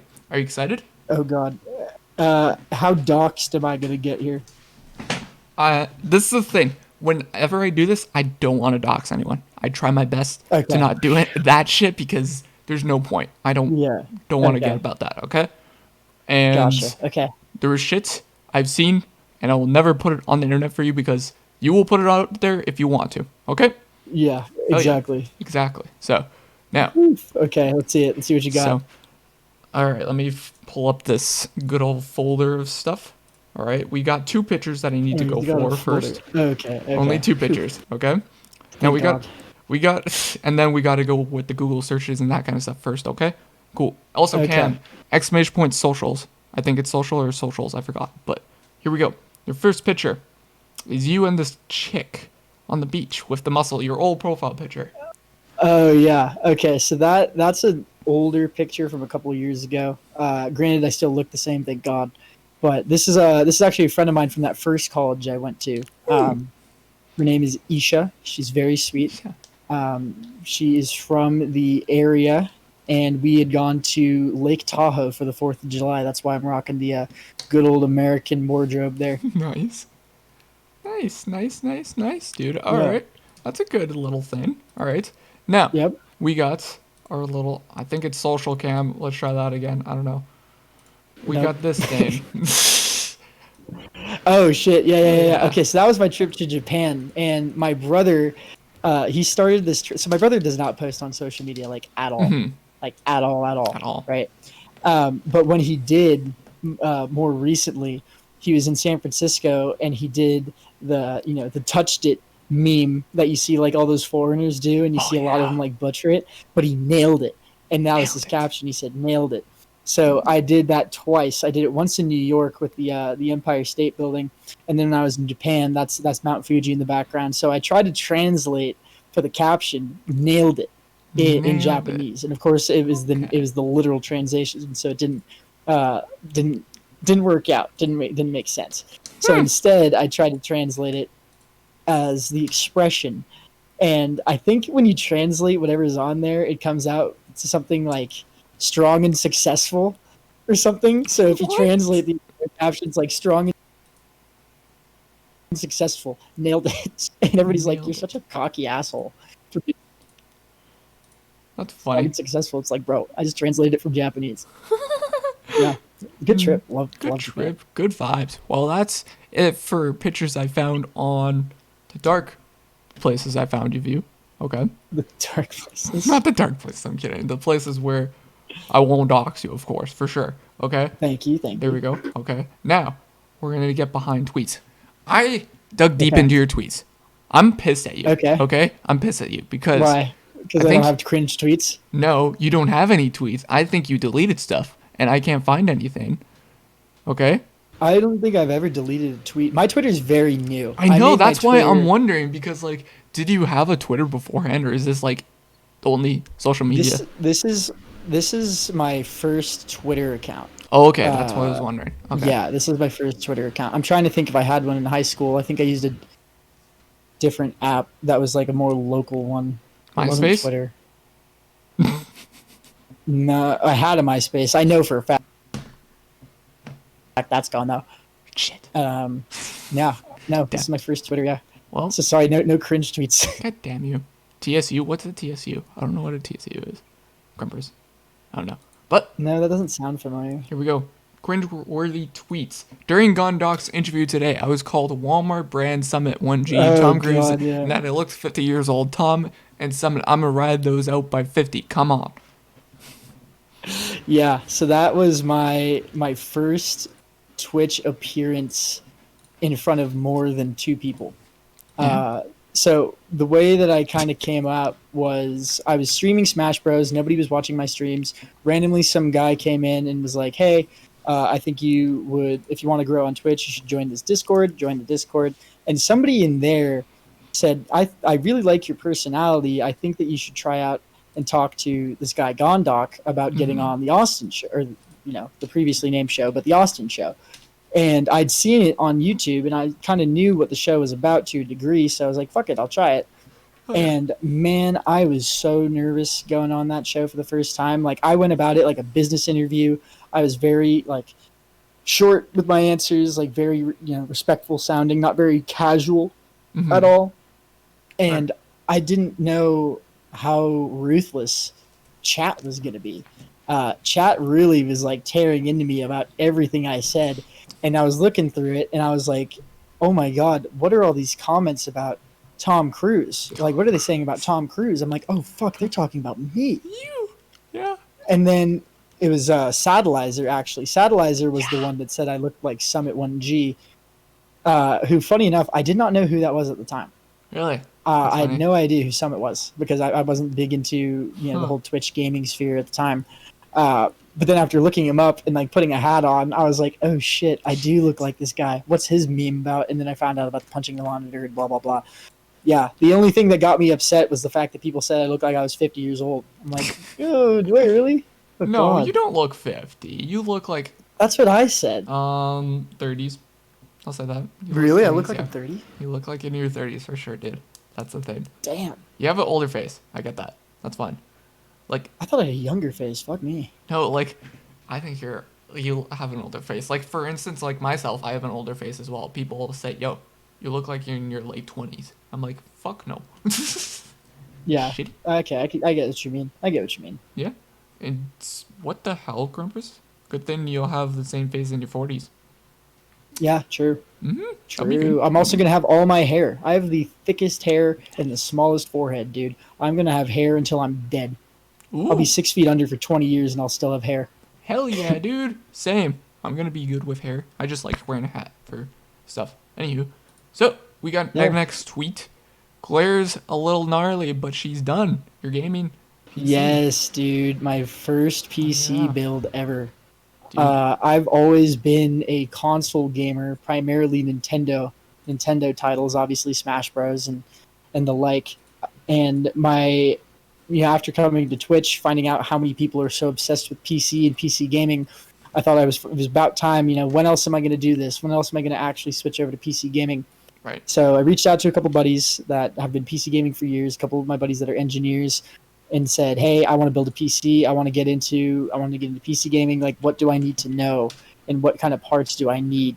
And so they put together all the parts I needed. I went and bought them, and then they came over. I think it was a week later, and we built the PC on stream. Hell yeah. And by we, I mean I just kind of supervised and gave them beer, and they put the PC together. But I love it. I love my PC. I just got to update the graphics card. It's the only thing that's kind of holding me back right now. But yeah, it's my baby, dude. I love it. It's Hell just yeah. sitting right here.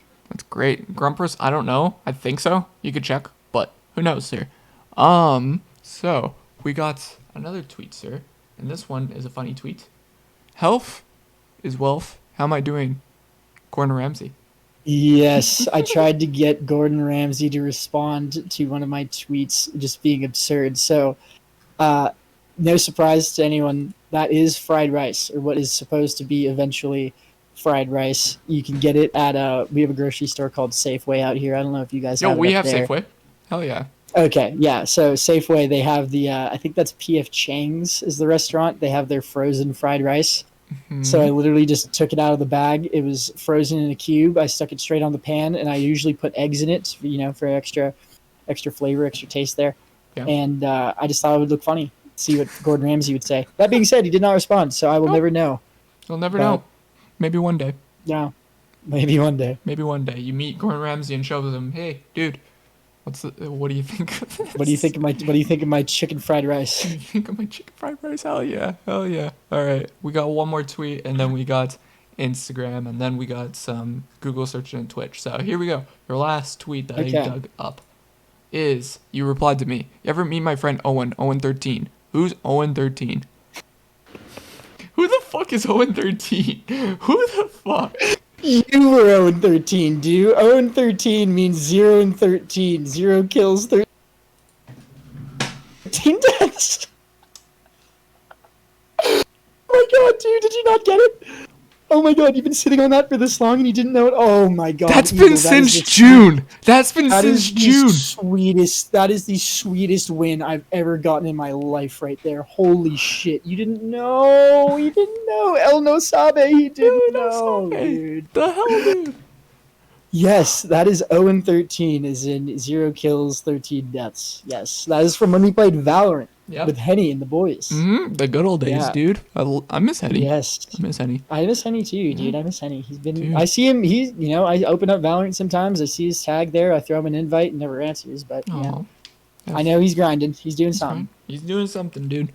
I Listen. can't believe you didn't know 0-13. Gio, shout out your channel. Hey, what's up? It's Itsmuscleini. You can find me at twitch.tv/EagleOwlHD. Thank you. Fuck yeah, I'm kidding. No. Anywho, that was jokes. Fucking hell. All right. Now we got to Instagram. Okay, we got to dive deep into your Instagram now, sir. All right. Now, okay, we got the pictures of you in this little thing, sir. It's crazy to think that this guy graduated 3 years ago today. What's even crazier is now we work together 3 years later and I still can't shake him. Yeah, so that's balls. That is my best friend, Alva. Obviously, I've grown up with him. I've been in school with him since we were 7, middle school, high school. Unfortunately, not college, but we did work together at the same. We both worked for PAX, which is a vaporizer company. We both worked for PAX back in 2015 or 16, can't really remember. Hmm. And then after a few years, I went back to work with him at the company that we're at now. Um, and it's been another 2 years. So I literally can't get rid of him. He's involved in my life in some way or another. If we're not going to school, we're going to work. If we're not going to work, we're probably going to live together. Like yeah, that guy is like Oh a yeah, brother to me. that's great. That's great, dude. I don't have Yeah, many brothers, but I do have the odd one, and it's great to have those, you know. exactly. Yep, Yeah. everybody's got their odd one. Mm-hmm. Well, we got the next one. This All right, let's 56 see. days till football season and tailgate champion Oh rules. my He's god, counting dude! me. I'm Yes, counting. yeah, that was from the fraternity days. We used to. God, that was the thing about USC. Like I was struggling to pay through it, but man, those they got some money down there, man. So the Yeah. kids that would throw parties, they went all out. We used to do like that is a basically a giant kiddie pool made from a tarp and a bunch of sandbags, and we just dumped like I Hmm. don't even know hundreds of bottles of champagne in it Champagne? at some point. And What? yeah, and so that's towards the end of it. All the champagne had been cleared out except for that one bottle, and I was super wasted. And a guy was like, "Dude, I need to take your picture for our homepage." And I was Hmm. like, "Okay, great. Give me a second." I went to my room in the house, put on my shorts, took my shirt off, and I just jumped in the water, posed for the picture. And then he goes, "Hey, man, your shoes are still on." And I said, "Yeah, I don't care. Take the picture." Wait, I just went to. Oh yeah, I see that. I didn't realize that. Yeah, Nice. You yeah. just. But that post was obviously later than the picture because that we used to do stuff like that every football game, which Yeah. was crazy, which was Jesus. absolutely crazy. Damn. Thinking about that now, I don't know how I survived. I don't know how you survived, dude. You've gone through hell and back, probably. Yeah, well, different forms of hell, Well, yeah. There's good. There's different bad. episodes of the Hell trilogy. It's all good. Shoes. Yes, Cam. Shoes. Well, this one, I made a note of this because I'm like, yo, we needed to discuss this. Geo with a fucking beard. Yeah. Happy birthday Yes. to the Yeah. Lord. Dude. Hell yeah. Geo with a fucking beard. Hell yeah, dude. So that I can grow a beard in 2 weeks if I just don't Dude. shave. And so I was getting lazy. It was in the middle of midterms, so I Mm. stopped shaving. And a couple guys in the house were like, "Dude, that beard actually looks kind of sick." And Yeah. I said, "You know what? Like, if I just ride this out, it'll grow and keep growing. Like, how far should I grow it?" Mm. He said, "As far as you can." So I just let the thing grow out. And that picture in particular, that girl to my left, the right in the photo, is my old neighbor that I grew up with. This one? Super sweet girl. Yeah, yes, that's Sophia. She's actually a singer now. She's an artist, traveling. She's a traveling singer, traveling artist. She's on tour. Ooh. She's doing big. She's big on TikTok. She's actually kind of a little bit of a clout fairy. Not gonna lie, but um, She pretty yeah. cute So though. that I'm saying. she is pretty cute. I mean, I can't see her like that because I've known her since she was like Right. 6 years old. So I know everything that comes with that. But she like I said, she's like a sister to me. That's good. Um, Great girl. But yeah, the beard, man. I could grow it. I'm probably gonna grow it again on this winter just for shits and gigs. Dude, do See how it. far it goes. Like for me, for But yeah, growing it's a beards, look. it's great. Like honestly, I wish I got that. Like I can't like fully get like the full thing, and I get a Hmm. little patchy at the side. That's it. But I'm slowly getting there. It takes me about 2 months to get it Nice. kind of almost, but like it's not as good as yours though. That's the thing. Yeah, I'm very lucky to have a lot of hair, and unfortunately, it's everywhere except my back. My back isn't that hairy, but man, my Oh, legs, my ass, my stomach, my chest, my arms, everything is so hairy. see, I'm only hearing on the legs, and I think armpits. I'm trying to think where else. That's a blessing. That is a Other blessing. places, genitals area, of course. Right, right. Right. I'm trying to think where else, but of course hair, but like, yeah. Um, yeah, you got hair. I want your hair. Well, the thing is, I'm 20 years old and you're like 25, so it's gonna take a couple years for sure, most likely. Oh no. It'll get there. How long did it take you to grow out a full beard? 2 weeks. But like, when did you figure out that you can? And then. Uh, Actually, that picture is when I actually grew it out for the longest amount of time that I have in my life. Because otherwise, what I would do is like I shaved today right before this. Yeah. By tomorrow, I will have hair.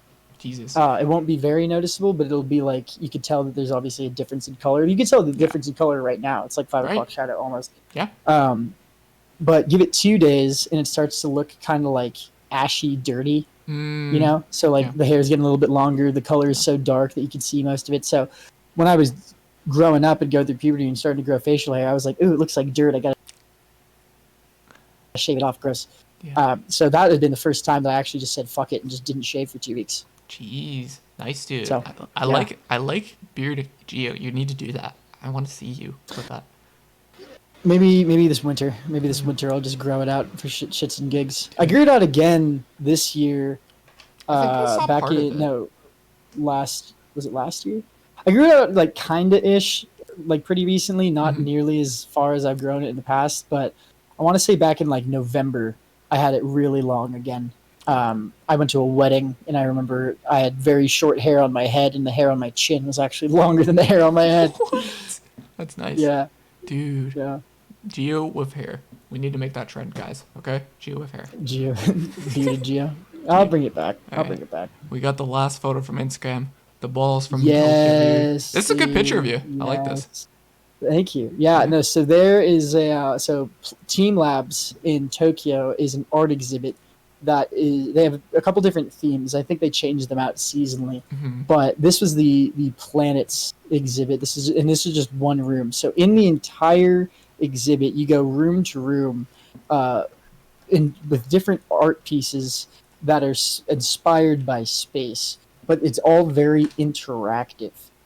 So one room you go in and everything looks like it's been upholstered like old furniture. But really what it simulates is what sand feels like on the moon. And so when you walk through it, you like smashing into each individual pad or what you think is like a cushion, but you really just it's almost like quicksand. And so people are just in there like rolling around, jumping around, totally not safe for COVID right now. Yeah. But those were non-COVID times, right? And then that exhibit in particular was a bunch of like these huge air inflated spheres that were on cables that were either cabled to the ground or cabled to the ceiling. And they had just enough helium in them that they would float when you pushed them, but obviously they wouldn't float off the cord, but they still had enough of whatever else kind of air they put in there that made it dense enough that it would come back down. So everything in there was like, it was very low gravity. Right. And so, but the balls were huge. They were probably like as wide as you saw the picture, like as wider than my arm span. Right. Yeah. And they had some crazy stuff, like a lot of visual effects, like made, things look like shooting stars right in front of your face. It was an absolutely immersive, incredible experience. I would highly recommend anybody check out Team Labs in Tokyo, Japan. They have great exhibits. You can make an entire day out of it. There's no limit to how many times you can go through the exhibit. I could spend all day in there. Hell yeah. Do it, guys. Go to that place. Oh yeah. All right. Team Labs. Yeah. We got you when you Google search your name. All right. This is what happens. Okay. Here we go. Oh hey. This is you. Why is okay? We search up Itsmuscleini. Oh my god, okay. I can actually... So the first one is my profile picture. Yeah. The second one is PTuber, because I probably tweeted that I was on one of his things. The next one, I think I retweeted Danielle Boker's tweets. Yeah, 3 days ago. Yeah, and then Dear Twitch. The last time I was on Ink Bites is Dear Twitch. By the way, shout out Ink Bites and Dear Twitch. Nice. Excellent show. The fifth one is Twitch Tank, which, funny enough, I was bringing back this week. Really? I was thinking about running a tournament again. Yeah, it's been a while. And after hosting the tournament, I forgot how much I loved hosting those game show-esque type things. And I want to bring back Twitch Tank. So I'm reaching out to some people about helping participate. Going to think of a restructured format. I think I'm going to go to a bracket system this time. Ooh, system, probably less people holy shit. focus more on. Holy shit! 48 viewer rate. Host ratings rate? 8,000 views. Holy shit. Welcome. Welcome, guys. We're knowing the who of It's Mussolini, the Geo, the man, the myth, the legend. Welcome, guys. Appreciate you coming on. Hello, hello. Hello. Well, we're diving deep into his thing. Check out Geo, check out the Into my dude. Damn, freaking hell, I was not prepared for this.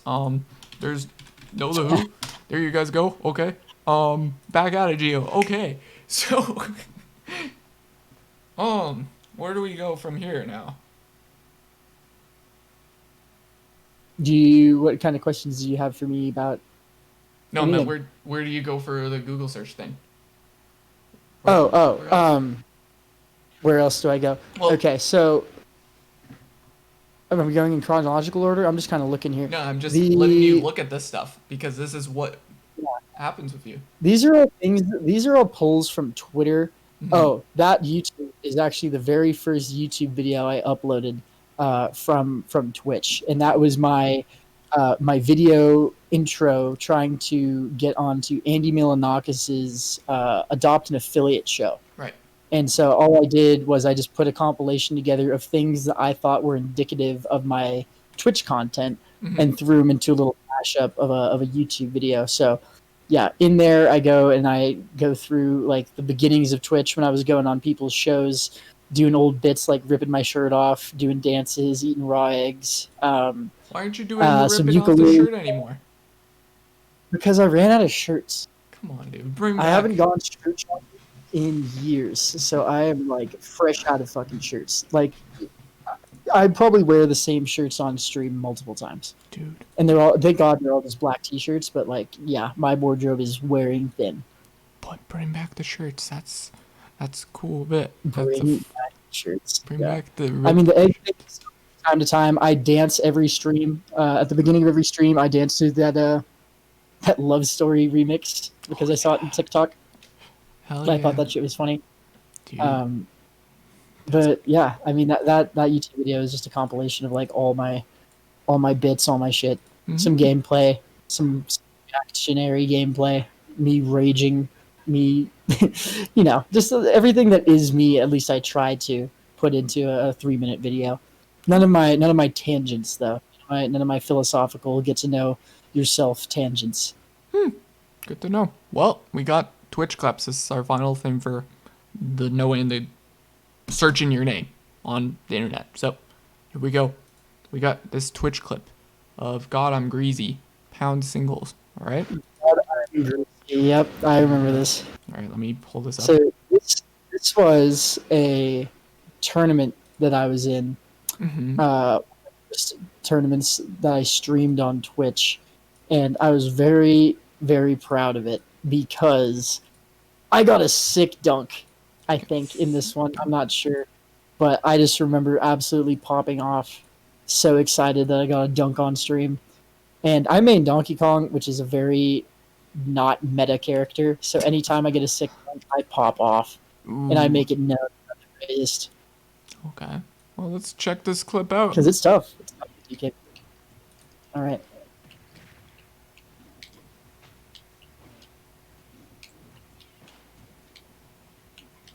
God. Rewatching it is like there's so many things I wish I did differently. Let's But I just go. remember, if I remember right, this was like game 3 of just yep, there it is. Let's go.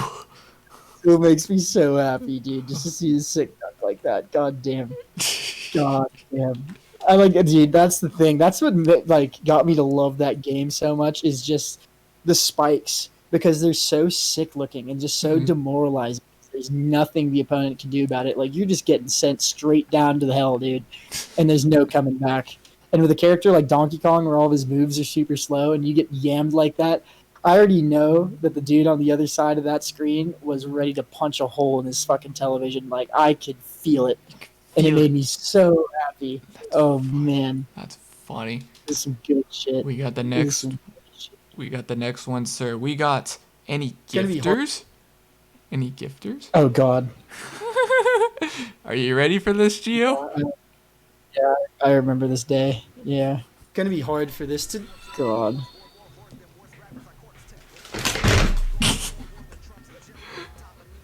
Yep. That was a good day. That was a funny Yeah. day. That was a good day. That was a good day. Yeah. That was kind of the beginning of me really talking about these tangents, these kind of like deeper thought things about appreciating people, how I appreciate people. And Tommy Zero Royale, shout him out. Shut up. He gifted me a lot of subs that I did not deserve, and it encouraged so many other people to do the same to the point where I think I almost got like 100 subs Jesus in one Christ. stream, which I had never thought I would ever see in my entire life. Yeah. And I was so overwhelmed that I had to put my face in my hands and I leaned back. And normally in this on my desk, I've got my legs like very firmly secured underneath it, just Okay. in case, right? Yeah. And I think I pushed back a little too far, and so when I leaned back, I just leaned all the way back and I fell on my ass. Jesus. Uh, but it's kind of hard to tell. I really fucked up my calf doing What? that. So when I fell, the leg of the chair actually got between my ass and my calf, and I put my full weight on both of them. And so I basically pushed the chair leg into the back into my calf, and it bruised Oh. it. I had a contusion. So I was goofed up for like a solid week and a half. Like that calf was just so incredibly tight and so easily irritated. It was miserable. Jeez. But yeah, that was also the first. That clip is the first time I cried on stream. Also, Nice. just overwhelmed with happiness that I just started crying. That's great, man. I love that. I love seeing that on streams. You don't get much streamers cry on stream, and I like that though. Yeah, people are afraid to convey emotion on stream, and I get it. But for me, it's like that's how I identify with people. It's what really bridges the gap between a viewer and a streamer from having that like you're my entertainment utility to you're a real person Yeah. that I can establish a relationship with and care about. That's the best part about streaming and everything. Well, Yeah, 100%. we got the next one. I think this is Raw Gaze for sub goal.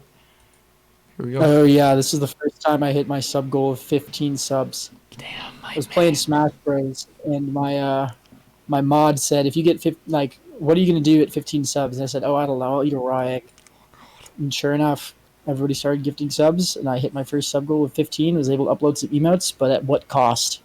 That's a cost that we're not willing to Yeah, take. Jesus, yeah. I man. think if I remember right, I actually did two, back to back. Yeah, you did too.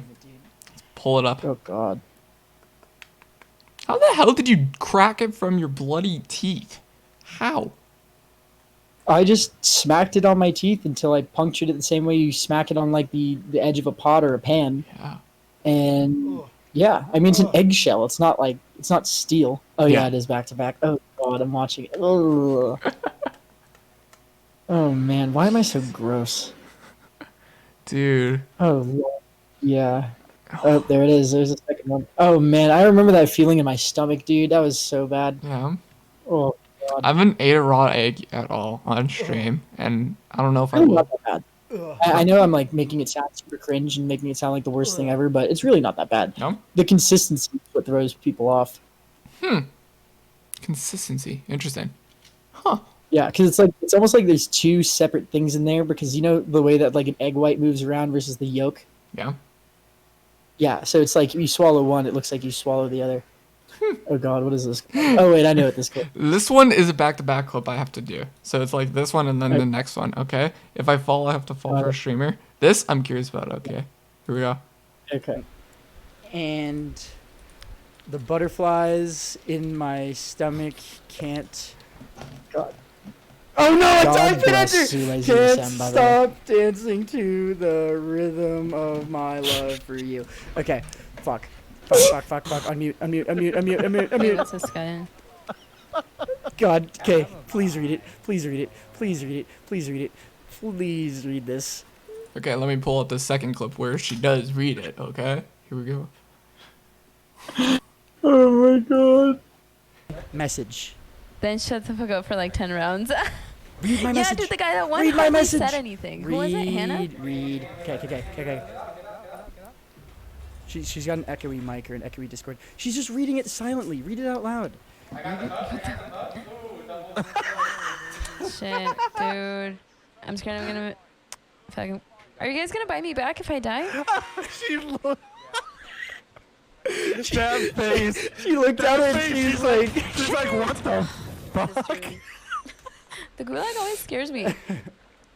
let's see. I'm dead. Come on, read it For out. you. Gio, that's pretty cute. Oh, okay, You shit's can cute. see with the emulator. It's cute. She said it was cute. Let's go. Let's go. God, dude. Yeah. Jesus, Have a man. good stream. Bye. So that was from a stream idea I came up with recently. Was that last week or 2 weeks? I was actually thinking about doing the same thing tonight, but basically what the idea is that I'm pretty cracked at Fall Guys. I'm not gonna try to lie to you. Like I think I've got like 50 hours in the game and over 30 wins. Yeah. Some crazy version apparently. But so what I did was I ran a lobby with a few of the people from the community like Enzo and I think Ziggy and Zakin were all there. And whenever I lost, aka I didn't get first place, I would go to chat and I'd say, okay, find me a streamer, not even just any streamer, and I will write a message basically saying that I've fallen for them. And so I was coming up with the cheesiest pickup lines. The only thing that was consistent was that they all had to have something about falling, right? So the one that I think I went with the most was, hey, blank streamer, I don't know how else to say this, but I've fallen for you, my guy. Whether it was a dude, whether it was a girl, didn't matter. I always opened with that, and then I tried to like tailor it to something that had to do with their stream. So with Sule, I was like, you're thinking about you gets the rhythm of my heart beating at 120 beats per minute because she DJs or something. So it was all in good fun, good joke. Pretty good success rate. A lot of people thought it was funny, like in the moment, which was good.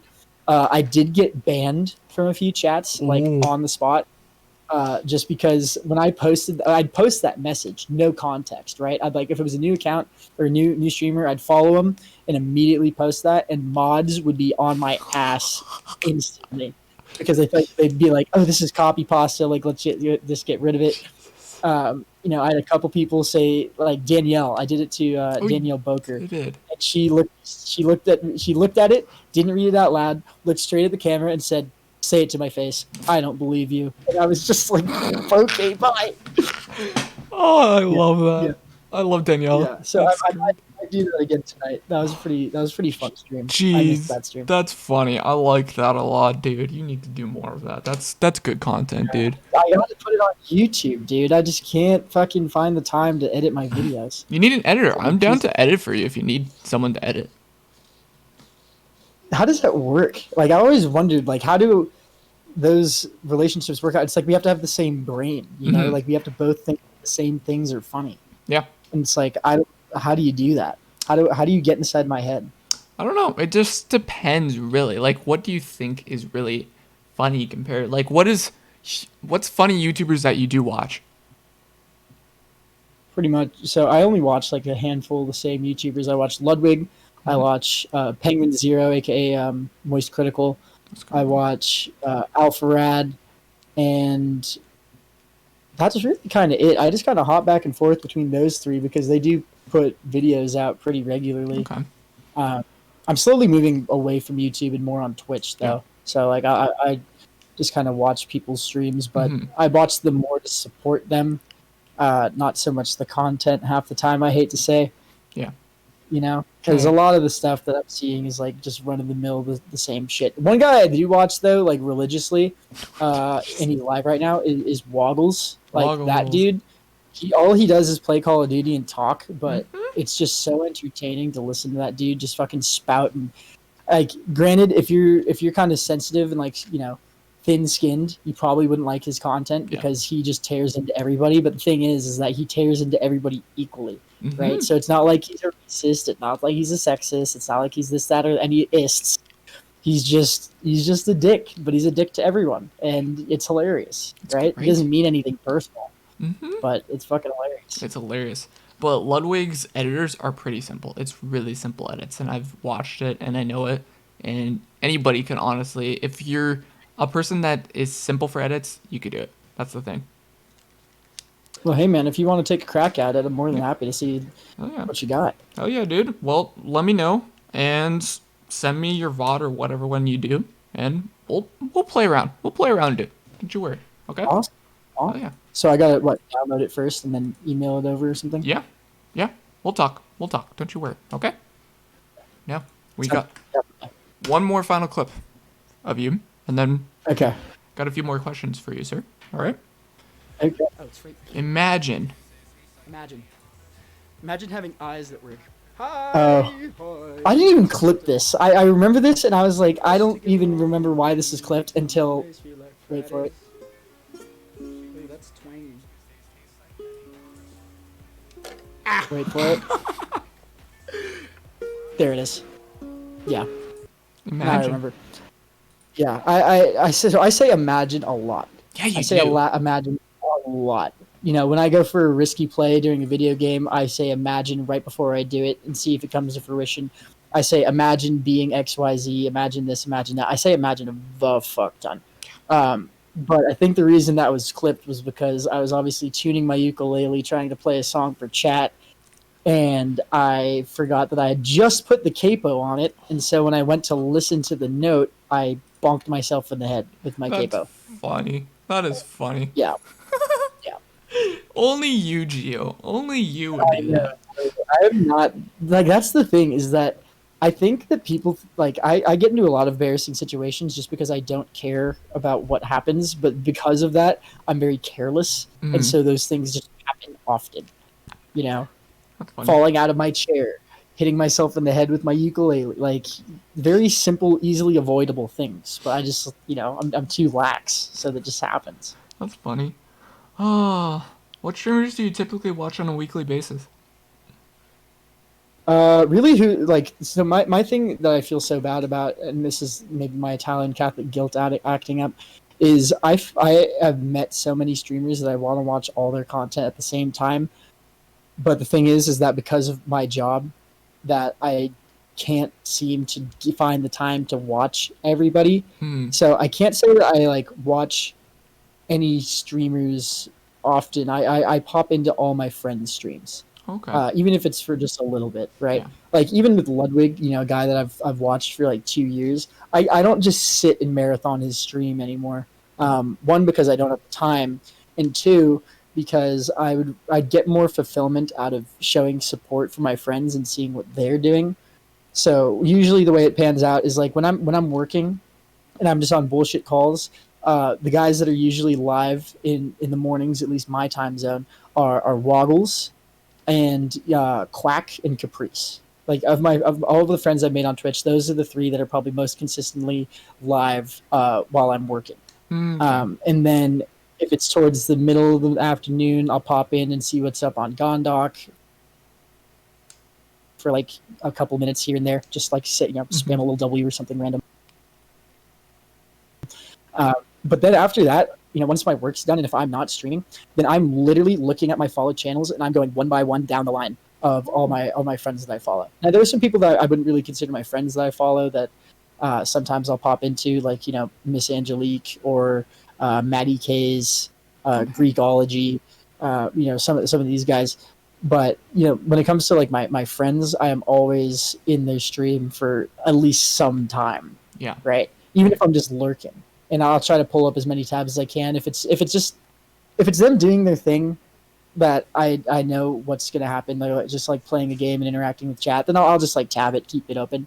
But that's the other thing is that I don't want to like rip on my friends, but I think everybody that's been doing the kind of like talk show podcast-esque thing is kind of running its course right now, and that's why I'll like pop in, say a few words, kind of jump out, go to the next one.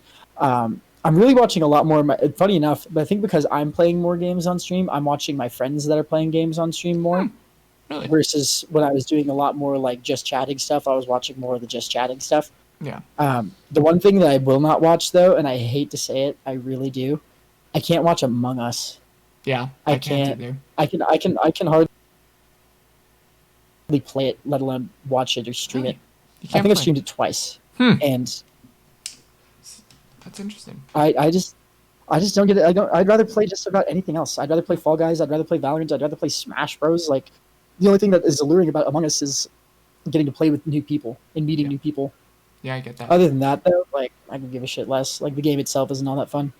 Well, I just don't stream it. That's the thing. Because everyone else streams it, and it's just Yeah. like, I don't need to, and I just want to just chill with people and just play games. That's all I want to do. Yeah. And I don't I mean, if normally you're like do that. yeah, Yeah.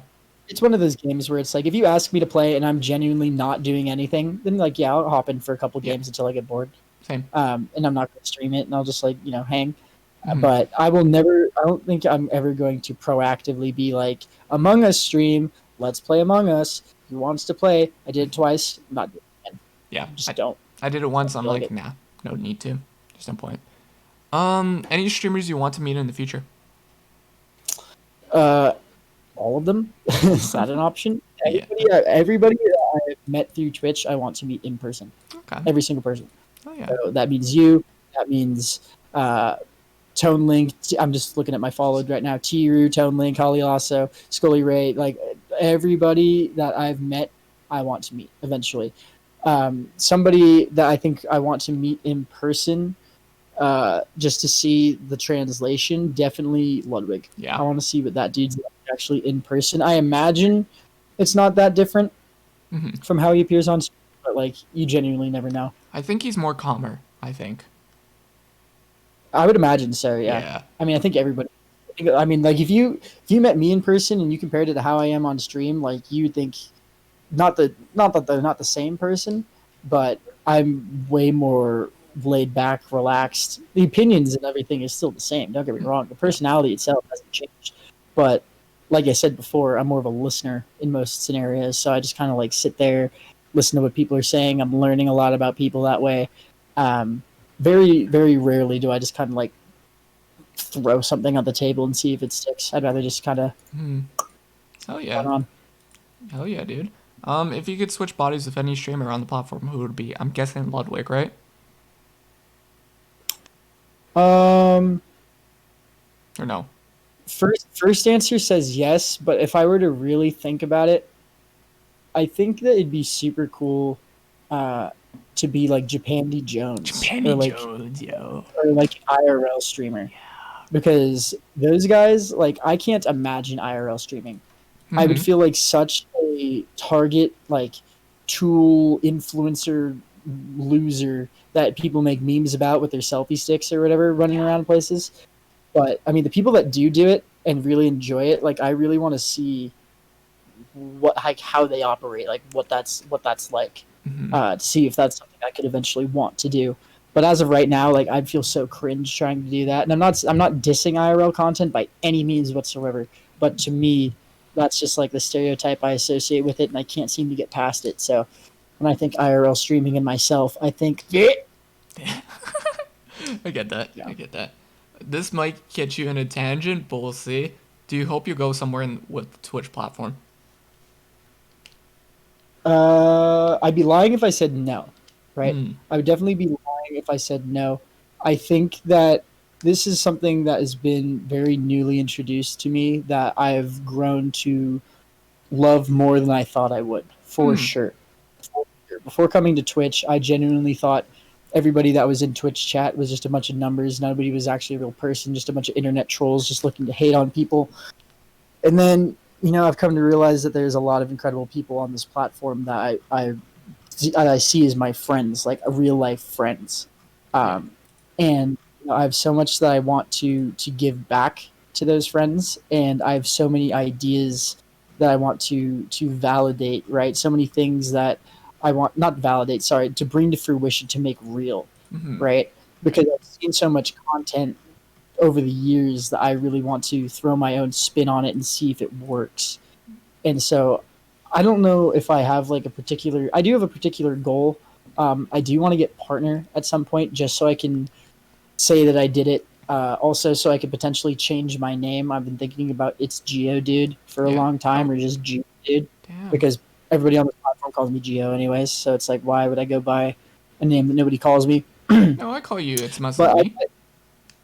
Yeah, but I mean, some people do, but a lot of people call me Mussolini, and I'd rather just go with Geo at that point. But yeah, I mean, that's something that I definitely want to achieve, at least in the short term. But then beyond that, like, I don't. It's one of those things that if it happens, then I'm going to ride it out. And Twitch, will it ever be a full time thing for me? I think that's unlikely. Mm-hmm. But I'm not gonna close that door, right? Like if something happens like overnight that for whatever reason everybody and their grandmother wants to watch me play video games on stream, then shit. Hell yeah.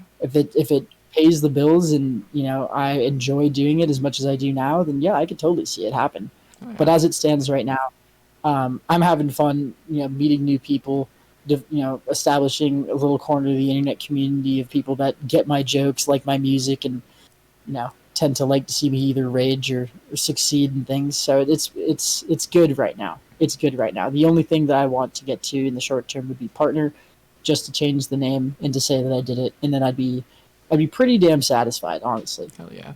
I like that. I like that. Do you think you'll stop streaming at some point though? I think everybody will, right? Mhm. Everybody will at Right. some point. Do like that's the thing, and that's where I'm a little torn because I am changing jobs next month. I'll be working for a new company that will require me in the field a lot more, so I won't be able to bullshit as much during the day. And by bullshit, I mean basically watch Twitch content, think about Mhm. Twitch content. But what I'm hoping to do is in this new job, I'm hoping to nail down like a very set schedule so that I can keep myself honest about all the things I want to do. And if that means doing the exact same thing day in and day out, then so be it.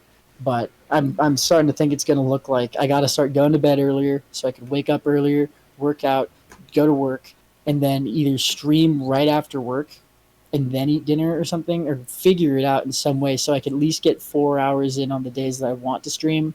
Um, Even though it's probably going to be later in the day, because that's the issue I have right now. I usually don't go live until like 7:30, 8:30 p.m. PST, PSD, yeah. which for the rest of the world it's like already almost midnight. Yeah. But that's the thing is that I also stream until like fucking 2 or 3 in the morning, Mm-hmm. and yeah, it's just brutal. And that's It's like just brutal on my 4 body. Yeah. It's yeah, I'm not getting a lot of sleep, so I got to find a balance. Yeah. You need to like, I think, I don't know. It just depends on how well you like it. Like for instance, see with what you're doing, I think you should look at your stats on who's tuning in at what times and everything. Like I do that sometimes. Sometimes I do. Sometimes I don't. That's the thing. Play around with that Right. for sure, and see what Yeah, works. no, I do need to get into those analytics. I really don't, Mhm. but I need to. You should, and it's a good thing. Even Ludwig, the person that you watch, really stress upon that a lot. So Yeah. look on that, sir. Look on that. Well, No, right. what do you think, say, you'll be doing in 40 years down the road, sir? 40, 40? 40. 40. Oh, at that point, let's see. I'll be 60. I'll be hopefully retired, living in. I don't know. I know that I'm going to come back to California. I don't think I'm going to live here for my entire life, but who knows? But hopefully married. Hopefully my kids will already be thinking about or already have kids. But definitely retired. Most definitely retired. I'm going to be retired by 65. I hope to Really? God I'm retired by 65. Oh yeah. Oh yeah. I want to be retired by like 45 if I fucking can, dude. I don't want to work. I don't want to work, dude. I just want to get a comfortable living for myself and my family, and then that's it. I don't need exorbitant wealth. That's funny. But I want to be learning new skills even as an old person. I want to by 65, I want to know how to play the drums. The drums? Are you serious? That's cool. I want to translate my obsession for air drumming into real drumming. Real drumming. That's what I want to do. By 65, Yeah. I expect you to tour the world with drumming, dude. That's what I expect. Yep. Hell yeah. That's what I'm saying. Hell yeah, dude. Dude. 65-year-old Geo. Fucking doing that. That'd be fucking funny. I love that shit. Yamming the drums. Damn, dude, I'm gonna watch you in concert. Fuck it, dude. Hell yeah. I'll be on tour. Don't you worry. Fuck yeah, dude. All God. right. Describe yourself with one word. What would it be?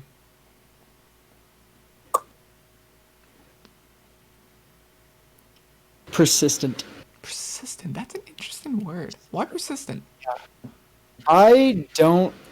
If I want something, I'm gonna keep at it until I get it. Oh yeah. So if that's Twitch partner, I will be grinding this shit until I get to partnership. If I want to, own a house of my own, I will continue to work hard at my job and at Twitch and any avenue that I can to get me in that position to where I can own that house. If I want to look a certain way, I will do whatever it takes to get there. It's something that people have identified me as for years now. My boss, actually not my boss, the VP of my company, admires my consistent persistence, is how he phrases it. Consistent persistence. Kind of a tongue twister, but yeah, I really do go hard at the things that I care about, and I don't stop Oh yeah. at all. I like that. Oh yeah, dude. Is there any other questions you wanted me to discuss or get to know you at all that you wanted to tell people Um, at all? Trying to think things that I want to. Get up there. I've First. said it. I've really said it a few times, but I'll continue to say it because I'll never get tired of saying it. But my whole MO, man, the whole reason that I'm still on Twitch, other than my own selfish desire to get a partner, is I'm going to grow my own platform to the best of my ability, to with the sole intention in mind to be able to reach more people, inspire more people to care about one another, and to empower people to face their insecurities with a problem solving mindset to get over what it is that they might be facing as adversity, and learning how to, with your own tools, your own thinking, your own thought process, being able to overcome those things and help someone else do that. uh, Being able to express care for another person, express love for another person without feeling so weird, without feeling like it makes you vulnerable.